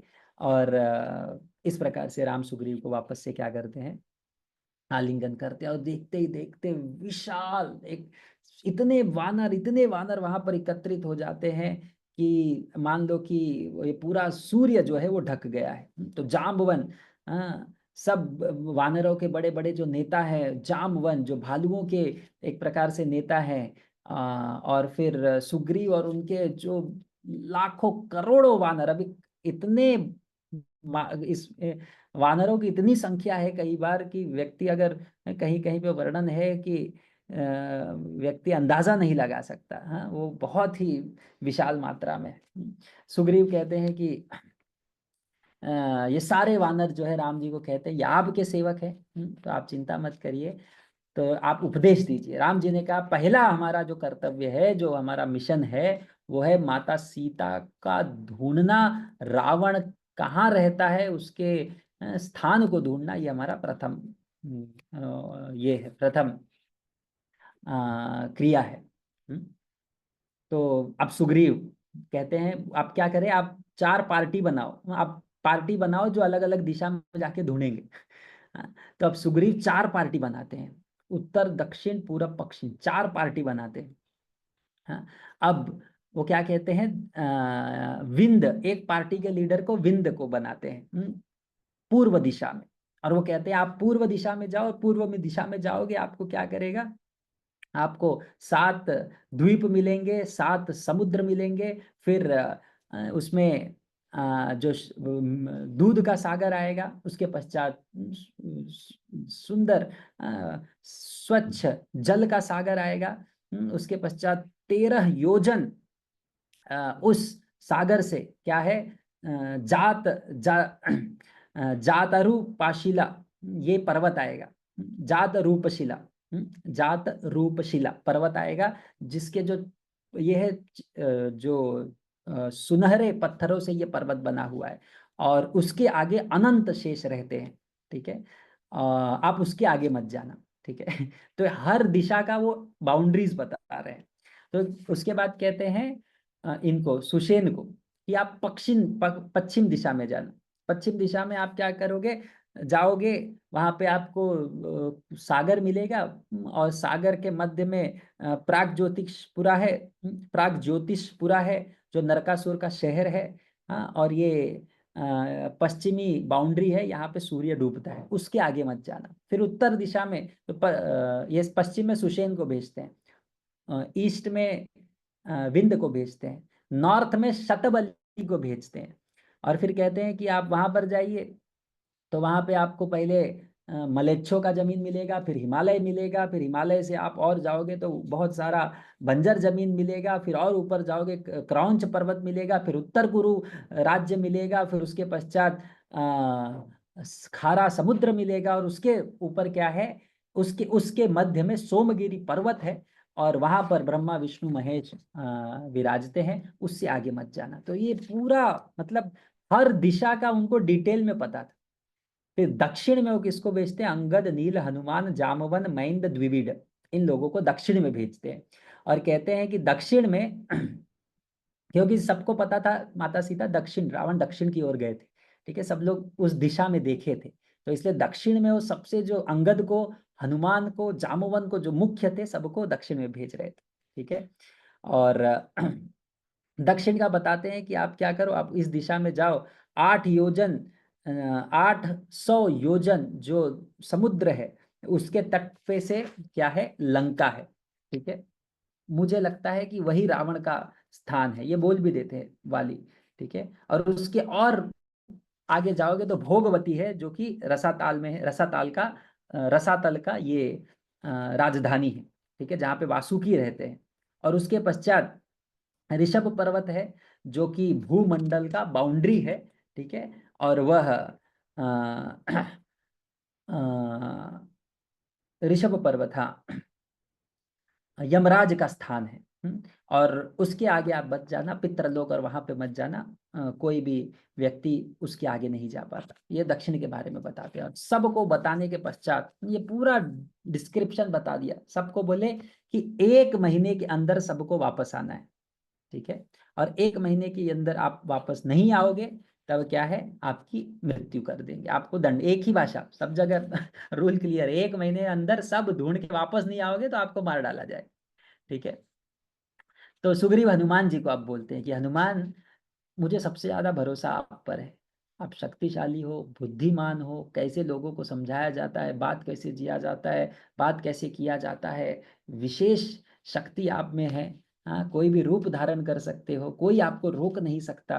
हाँ, तो मुझे सबसे ज्यादा विश्वास आपके ऊपर है। तो ये जब सुनते हैं राम जी, तो राम जी को, हनुमान जी को बड़ा विश्वास आता है। तो राम जी हनुमान को क्या कहते हैं, अंगूठी देते हैं, और उस अंगूठी में राम जी का नाम गढ़ित होता है, ठीक है। तो कहते हैं कि जब आप सीता को मिलो, हनुमान जी को दे रहे हैं, जब आप सीता को मिले तब आप क्या करो, ये अंगूठी उनको देना, ठीक है। मुझे पूरा विश्वास है कि तुम सीता को ढूंढ पाओगे और यह कार्य में सफल हो।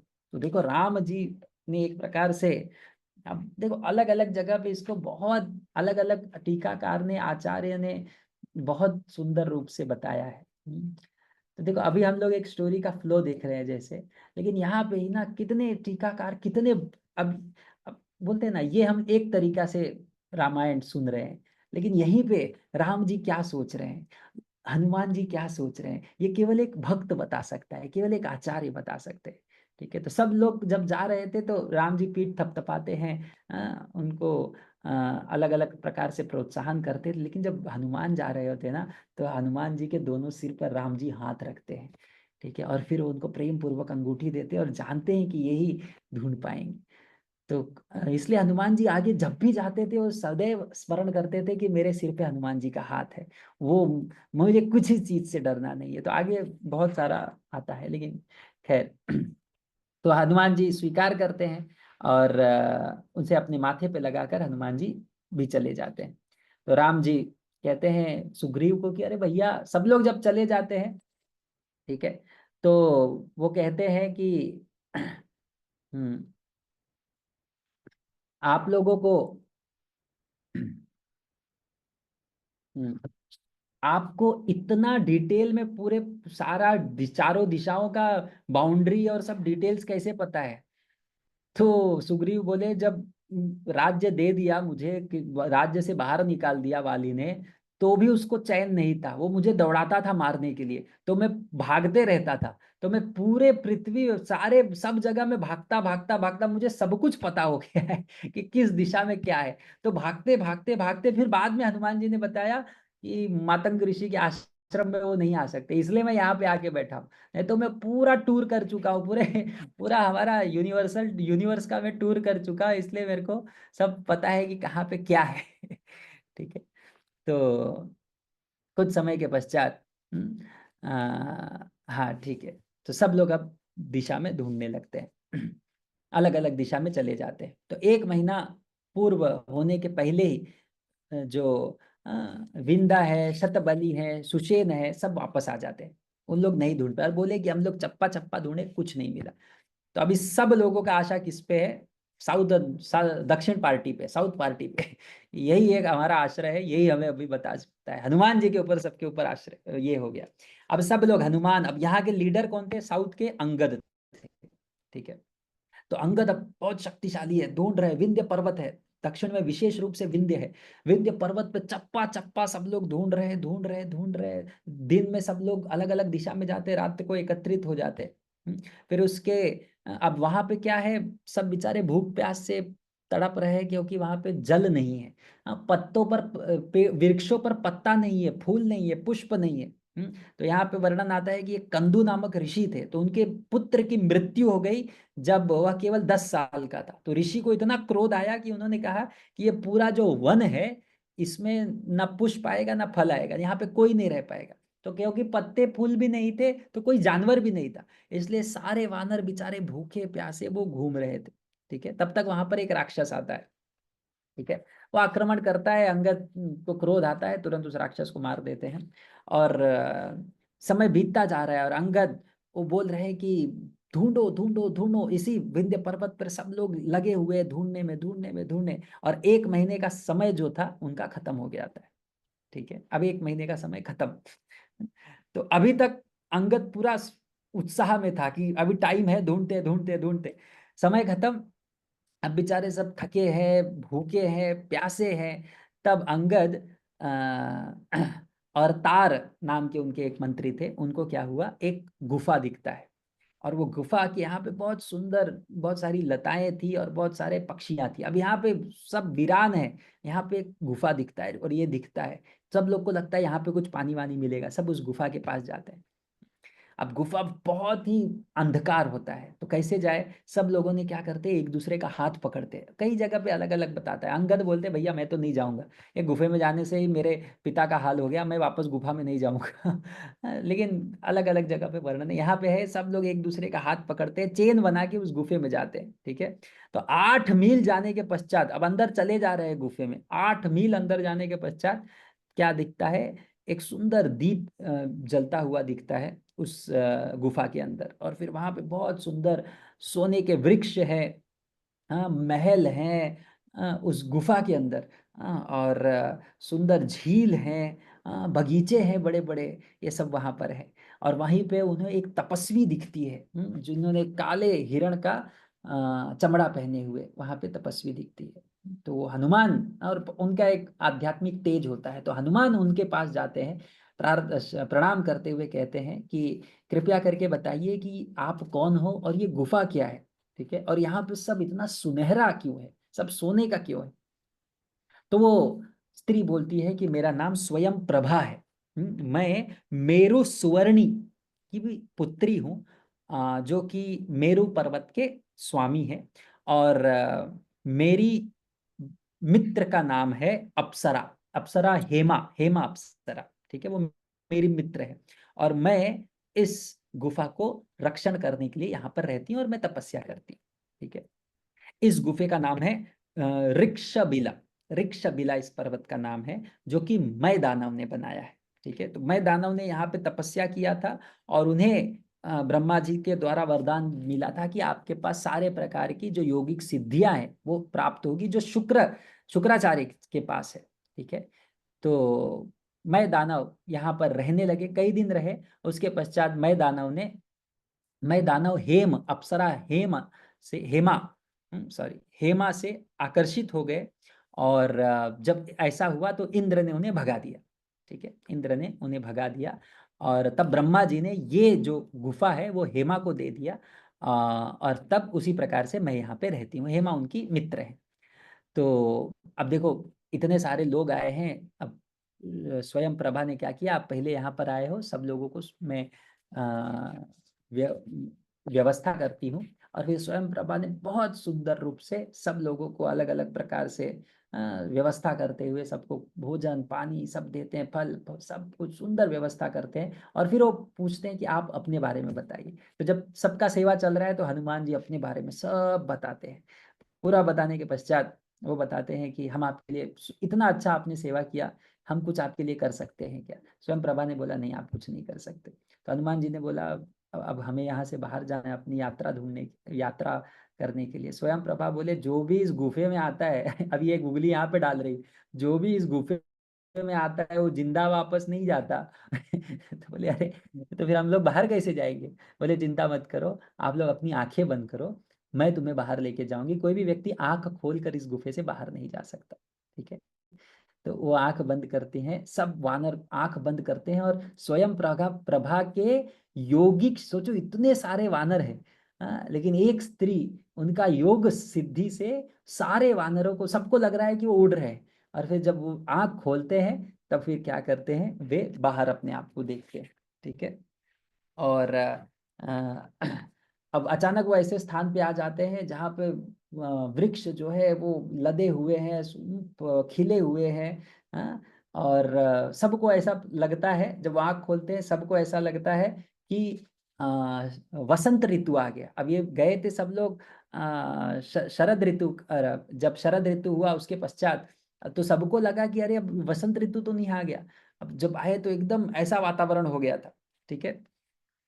अ, क्योंकि जब विंध्य पर्वत पे जहां से वो गए थे तो सब सूखा था, और वापस आए तो सब खिला हुआ था, तो उनको ऐसा प्रतीत हुआ। तो समय का आभास थोड़ा सा नहीं था, और फिर सब लोग इतने दुखी हो गए, विशेष रूप से अंगद। अब अंगद का पूरा समय खत्म हो गया है, अब अंगद पूरा डिप्रेशन में, सीवियर डिप्रेशन में गए अंगद।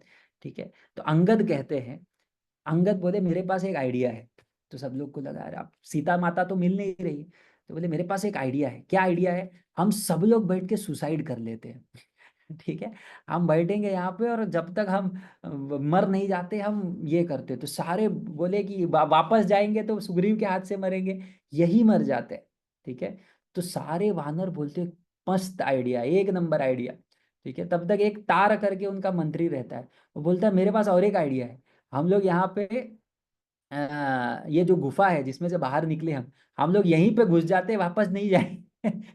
हम लोग यहीं रहते हैं, और हम लोग वापस जाने की जरूरत नहीं, हमको कोई ढूंढ ही नहीं सकता। तो अंगद बोले ये भी आइडिया अच्छा है। तो ये सब आइडिया सब ढूंढ रहे। तो जब इस प्रकार से लोग एक एक दूसरे को ऐसा उटपटांग आइडिया दे रहे हैं, तो हनुमान जी समझाते हैं अंगद को कि अरे भाई, आप, मैं अ, तुम्हारे पास, ये बहुत सुंदर बताते हैं कि 8 प्रकार की बुद्धि जो है, ये आप में है, ऐसे मैं सोचता हूँ। ठीक है। 8 प्रकार की बुद्धि। क्या कहते हैं 8 प्रकार? बहुत सारी चीज बताते हैं, लेकिन हम ये 8 प्रकार की बुद्धि जो है ये सुनेंगे।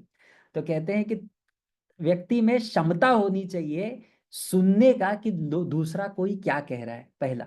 ठीक है। क्षमता होनी चाहिए सुनने का, कई बार हम सुनते ही नहीं, रिजेक्ट कर देते हैं, कि कोई कुछ बोल रहा है तो सुनना चाहिए। दूसरा, कोई कुछ बोला केवल सुन के एज इट इज नहीं करना चाहिए, उसको समझना चाहिए, प्रोसेस करना चाहिए कि उसने क्या बोला। ठीक है। उसका अर्थ क्या है उसको समझने का प्रयास कीजिए। ठीक है। तीसरा, उसका स्मरण शक्ति अच्छा होना चाहिए, किसी ने कुछ बोला है उसका स्मरण शक्ति अच्छा होना चाहिए। चौथा, कि उसके पास ये क्षमता होना चाहिए कि समझ के वो निर्णय ले सके कि हमारे लिए क्या अच्छा है। ठीक है। और पांचवा, और उसके लिए क्या गलत है, उस कार्य के लिए क्या गलत है। ठीक है। छठा, उसके पास बहुत गहराई से वह विचार शक्ति होनी चाहिए, कि वह अर्थ समझ सके किसी ने क्या बोला है। ठीक है। और आठवां, उसके पास चतुरता होनी चाहिए, बुद्धिमानी होनी चाहिए। तो ये 8 बताए हनुमान जी ने, और उसी प्रकार से बताते हैं कि 14 प्रकार के गुण होने चाहिए एक नेता के पास। और बहुत सुंदर रूप से बताते हैं समय का आभास, उसे समय का पता होना चाहिए, स्थान का पता होना चाहिए, शक्ति के बारे में पता होना चाहिए, दूसरे के शक्ति के बारे में पता होना चाहिए, क्रोध कब आना है पता होना चाहिए। ऐसे 14 चीज बताते हैं, हम उसके बारे में वर्णन नहीं करेंगे। इस प्रकार से हनुमान पहले क्या करते हैं, अंगद को समझाते हैं। अभी तो सब सब टूट चुके हैं, सब लोग डिसाइड कर चुके हैं। अंगद बोले मैं सुसाइड करूंगा, तार बोल रहे हैं गुफे में जाऊंगा, सब बोले फिनिश यहीं पे, ये जो साउथ के कमाल है। और हनुमान क्या करते, पहले अंगद को समझाते, भैया आप थोड़ा ऐसे इस प्रकार से सोचो, उनको समझाते। और बाकी सब बंदरों में ना वो डाउट डाल देते हैं कि ये करना है सही है, ये करना सही है, ये करना सही है, तो सारे बंदर को कंफ्यूज कर देते हैं। तो आधे बंदर इस तरफ, आधे बंदर इस तरफ, आधे बंदर इस तरफ, तो उनका जो निर्णय है वो डिवाइड हो जाता है। ठीक है।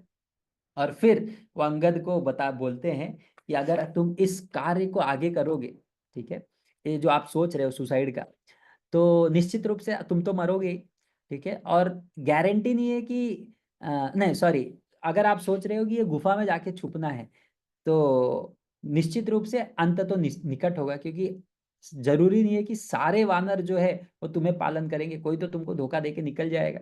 ठीक है। और लक्ष्मण वो कैसे भी तुमको ढूंढ ही लेगा, और आज नहीं तो कल तुम्हारा मृत्यु होगा। लेकिन तुम जाओगे एक्चुअली सुग्रीव के पास, जाके माफी मांगोगे, तो तुम्हें वो माफ भी कर देंगे और उत्तराधिकारी भी बनाएंगे। ठीक है।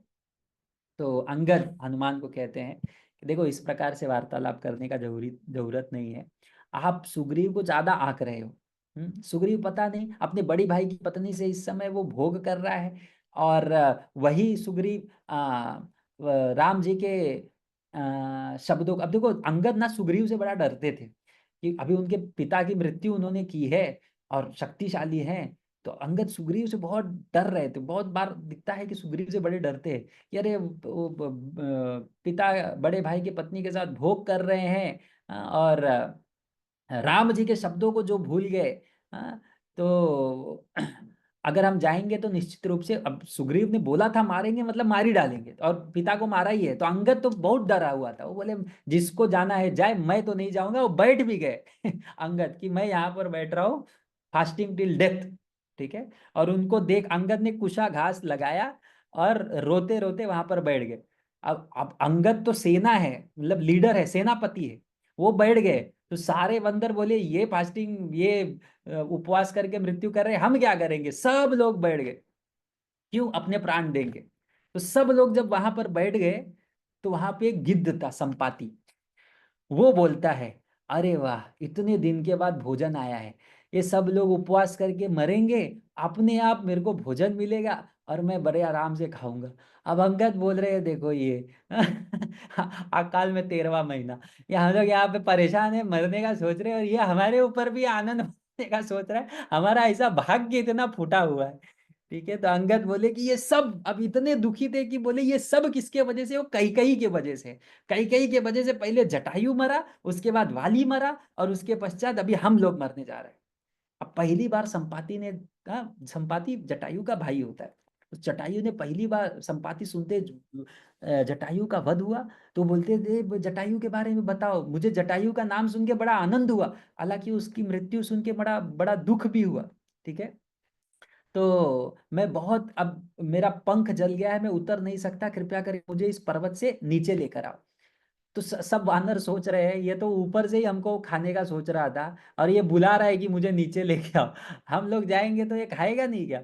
तो फिर कुछ बंदर बोलते देखो वैसे भी हम मरने ही वाले थे उपवास करके, तो जाके वो खा लेगा तो कौन सी बड़ी बात है, खाने तो सब लोग एकदम डिप्रेशन में, यहाँ खाई वहां कुआ, यहाँ जलेंगे वहां मरेंगे, चलो मरते। तो गए संपाति को नीचे लेके आए, उठाए, बिठाए।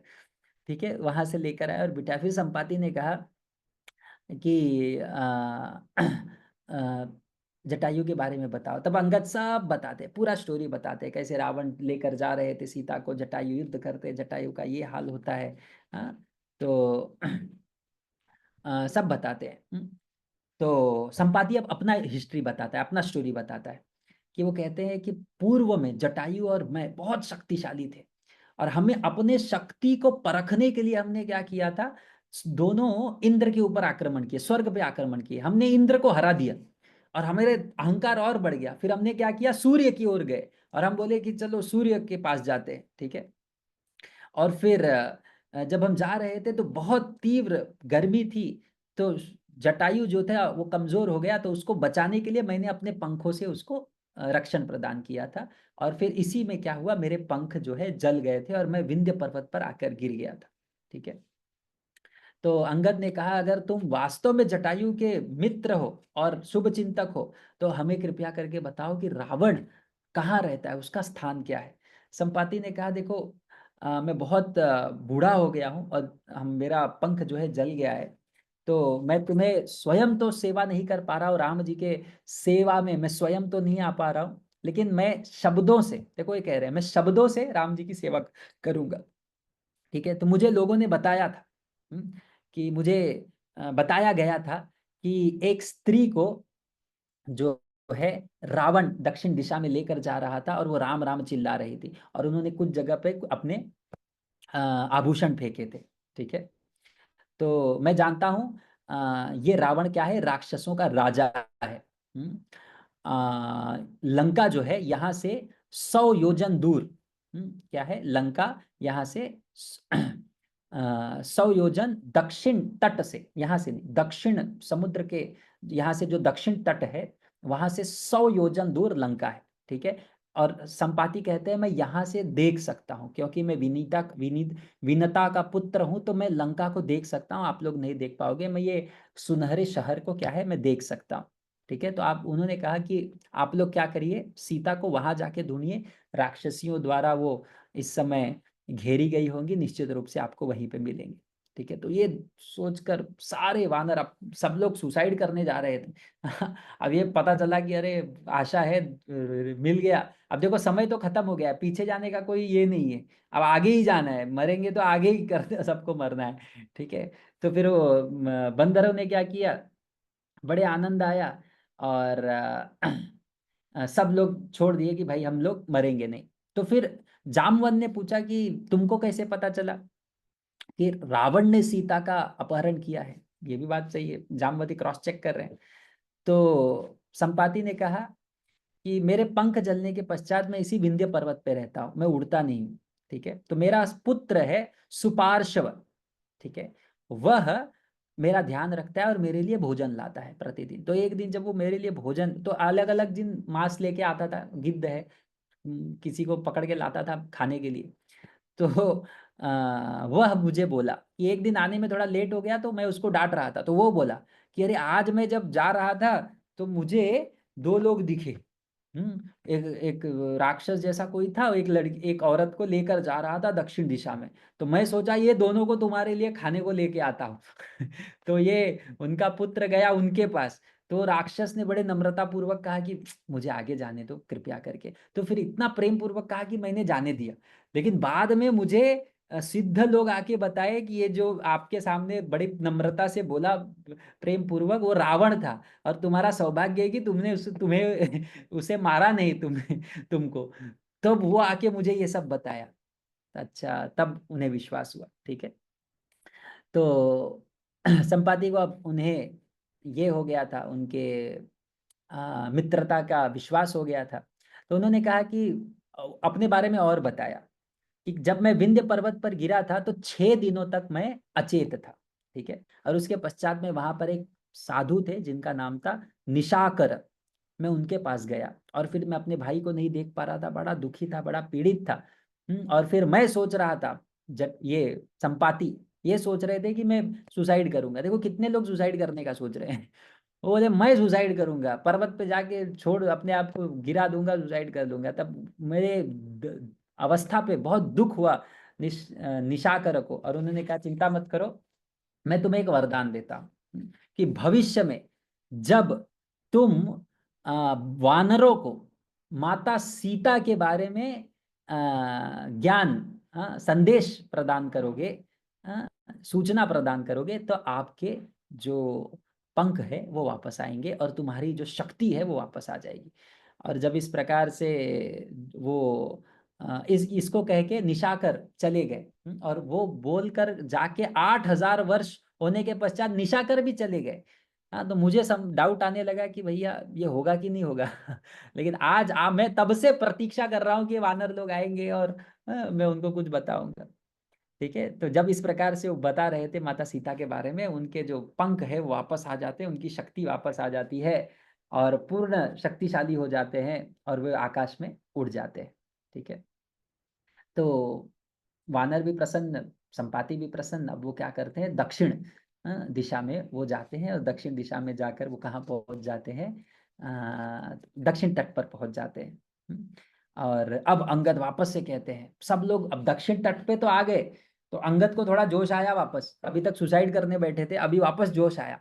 अब अंगद कहे कि वो सागर देख के तो सब बोले अरे क्या फायदा ये डायरेक्शन बता के, मतलब इस दिशा में जाओ, क्या है सागर, ये तो अभी सागर कौन पार करेगा। तो अंगद बोल रहे नहीं, हौसला नहीं तोड़ना है, कुछ तो सोचना है। इस प्रकार से निराशा जो है वो मृत्यु के समान है, इस हमारी शक्ति को कम कर देती है, सर्प के समान है, उठो, ये नहीं करना है। तो सब बोले कि कौन 100 योजन पार कर पाएगा, कोई हाथ ही नहीं उठाता।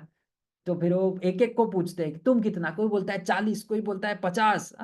महेंद्र जो है वो बोलता है मैं 60, द्विविड बोलते हैं 70, सुषेण कहते हैं मैं 80 जा सकता हूँ, जामवंत कहते हैं पहले तो मेरे लिए कुछ नहीं था, मैं तो पहले पूरे वामन देव को परिक्रमा लगा के आया था। जामवंत थे तब शक्तिशाली थे, लेकिन अभी मैं बहुत बूढ़ा हो चुका, अब मुझे में शक्ति नहीं है, ठीक है, लेकिन मैं बहुत कूदूंगा, 90 कूदूंगा। ठीक है, अंगद बोलते हैं मैं कूदूंगा, 100 कूद सकता हूँ, लेकिन डाउट है कि वापस आ सकता हूँ कि नहीं।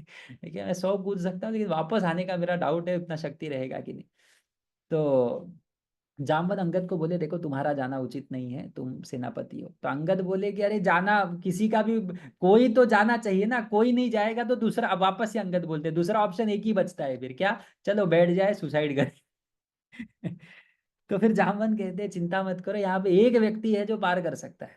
अब यहाँ पे आचार्य बताते हैं कुछ कुछ कि सब लोग को सब लोग जब बता रहे थे कि मैं 80 कूदूंगा, मैं 50 कूदूंगा, 60 कूदूंगा, हनुमान चुप थे। तो हनुमान जी चुप क्यों थे, वो क्यों नहीं बताए। तो उन्होंने कहा देखो ये प्रश्न ही गलत है। कि तीर को पूछा जाए कि तीर कितना आगे जाएगा, तो तीर नहीं बता सकता कितना आगे जाएगा, उसको पकड़ा किसने है, छोड़ कि कौन रहा है, उस पे डिपेंड है कि ये कितना आगे जाएगा, उसकी शक्ति कितनी है। तो उसी प्रकार से हनुमान जी सोचे मैं तो राम जी का दूत हूँ, ठीक है, मैं कितना कूदूंगा कितना नहीं कर पाऊंगा ये मैं क्यों सोचूं, ये तो राम जी की इच्छा है, मैं तो कितना भी कर सकता हूँ। इसलिए हनुमान जी चुप बैठे। लेकिन फिर जामवंत, हनुमान जी को हमने लीला सुना है, हनुमान जी को एक शाप मिला था कि उनके जो शक्ति है वो भूल जाएंगे और कोई स्मरण दिलाएगा तब उन्हें स्मरण आएगा। तब जामवंत आके उनको स्तुति करने लगते हैं, उनकी बखान करने लगते हैं, जय जयकार करने लगते हैं कि कैसे इनके पूर्व, हाँ, अप्सरा एक थी जिनका नाम था, एक पूर्व में अप्सरा थी पुंजी कास्थली। ठीक है, पुंजी कास्थली ने एक बार एक ऋषि के द्वारा उनको शाप मिला कि आप आ, वानर, इस धरती पे वानर के रूप में जन्म लोगे। तो उन्होंने कुंजर नाम के राजा से जन्म लिया, और बहुत सुंदर अद्भुत उनका रूप था, और अपना रूप बदल भी सकती थी। तो एक बार वो मनुष्य रूप धारण करके वे घूम रही थी, तब वायुदेव उनसे आकर्षित हो गए। और वायुदेव ने क्या किया, उनसे आकर्षित होके उनके एक प्रकार से उनको आलिंगन किया। तो ये समझ नहीं पाई अंजना, और वो पूछी कि कौन है। तो उन्होंने, फिर वायुदेव ने कहा कि चिंता मत करो, मैं मानसिक रूप से आपको शरीर में प्रवेश किया हूं, तो इसलिए तुम्हारा जो पवित्रता है वो भंग नहीं हुआ है, लेकिन मैं प्रसन्न हूं और मैं तुम्हें वरदान देता हूं कि मेरे जैसा ही, मेरा ही शक्तिशाली अ,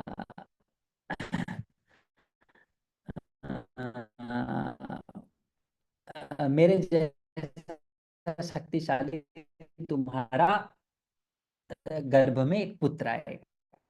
ठीक है, तो अंत समझ जाती है, और फिर हनुमान का जन्म होता है अगले दिन सुबह। वो सूर्य को देखते हैं, अब सब बता रहे हैं, सूर्य को देखते रहे फल है, और वो खाने के लिए जाते हैं। हनुमान जी तो 3000 योजन वो छलांग लगाते हैं, तो सूर्य के तेज से वापस गिर जाते हैं। तो उनको रहा नहीं जाता, फिर से छलांग लगाते हैं, तो फिर इंद्र क्या करते हैं, अपना वज्र फेंकते हैं और हनुमान जी के क्या है दाढ़ी पे जाके लग जाता है, और वे फिर अचेत हो जाते हैं। तो ये देखकर पवन देव को बड़ा क्रोध आता है, और पूरे सृष्टि का क्या करते हैं वे, वायु रोक लेते हैं। हम्म?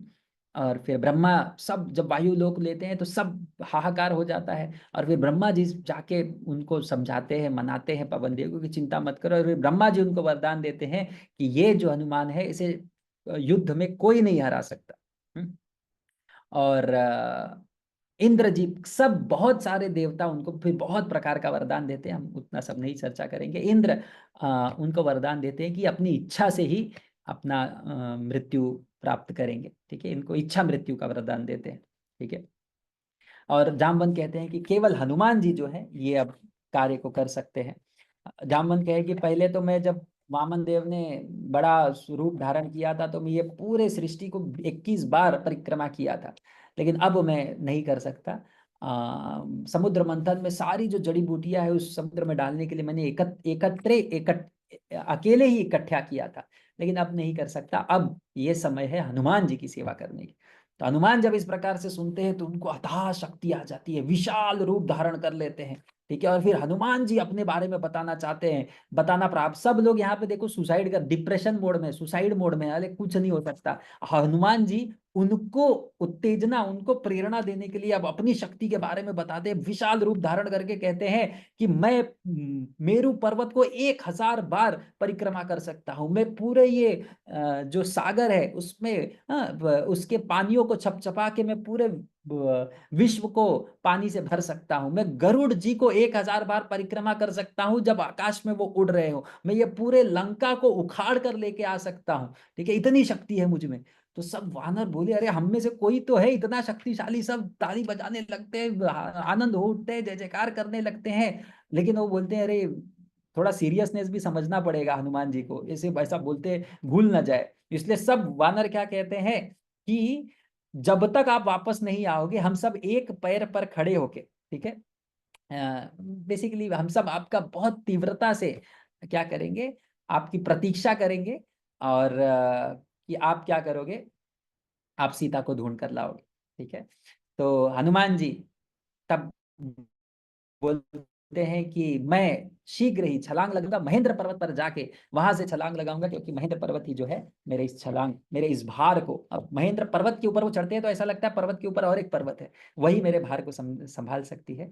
और इस प्रकार से कहते हुए महेंद्र पर्वत पर चढ़ते हैं, और यहाँ से, यहाँ पर सुंदर का किष्किंधा कांड समाप्त होता है, और यहाँ से सुंदर कांड प्रारंभ होगा। तो यह अद्भुत कांड है, विशेष रूप से राम लक्ष्मण हनुमान, राम लक्ष्मण हनुमान से मिलते हैं, राम और लक्ष्मण सुग्रीव से मिलते हैं, माता सीता को ढूंढने के लिए सब लोग साथ में जाते हैं, राम हनुमान पर विश्वास इतना करते हैं, और ये प्रेममय संबंध इस किष्किंधा कांड में आता है। और विशेष रूप से एक ऐसा कांड है जहाँ पे व्यक्ति, कई बार ऐसा परिस्थिति आता है कि व्यक्ति निराश होकर अपने प्राण छोड़ने का सोचता है, अंगद सोचते हैं मैं अपने प्राण छोड़ दूंगा, राम जी कहते हैं मैं अपने प्राण छोड़ दूंगा, सुग्रीव कहते हैं मैं अपने प्राण छोड़ दूंगा, कई सारे जो मुख्य लोग हैं वो सोचते हैं कि मैं अपने प्राण छोड़ दूंगा, लेकिन एक दूसरे दूसरे लोग, कोई लोग उनको प्रेरणा देते हैं। इसलिए ना हमें भक्तों में ऐसा बड़े बड़े लोगों को, इसलिए कोई ऐसा नहीं सोचा चाहिए कि हमें भक्तों की आवश्यकता नहीं है या फिर मित्रों की आवश्यकता नहीं है, अहंकार में व्यक्ति अकेला हो जाता है।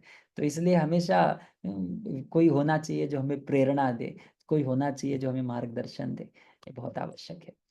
तो इसी के साथ ही किष्किंधा कांड समाप्त होता है। बहुत बहुत धन्यवाद। हरे कृष्णा। श्रील प्रभुपाद की जय।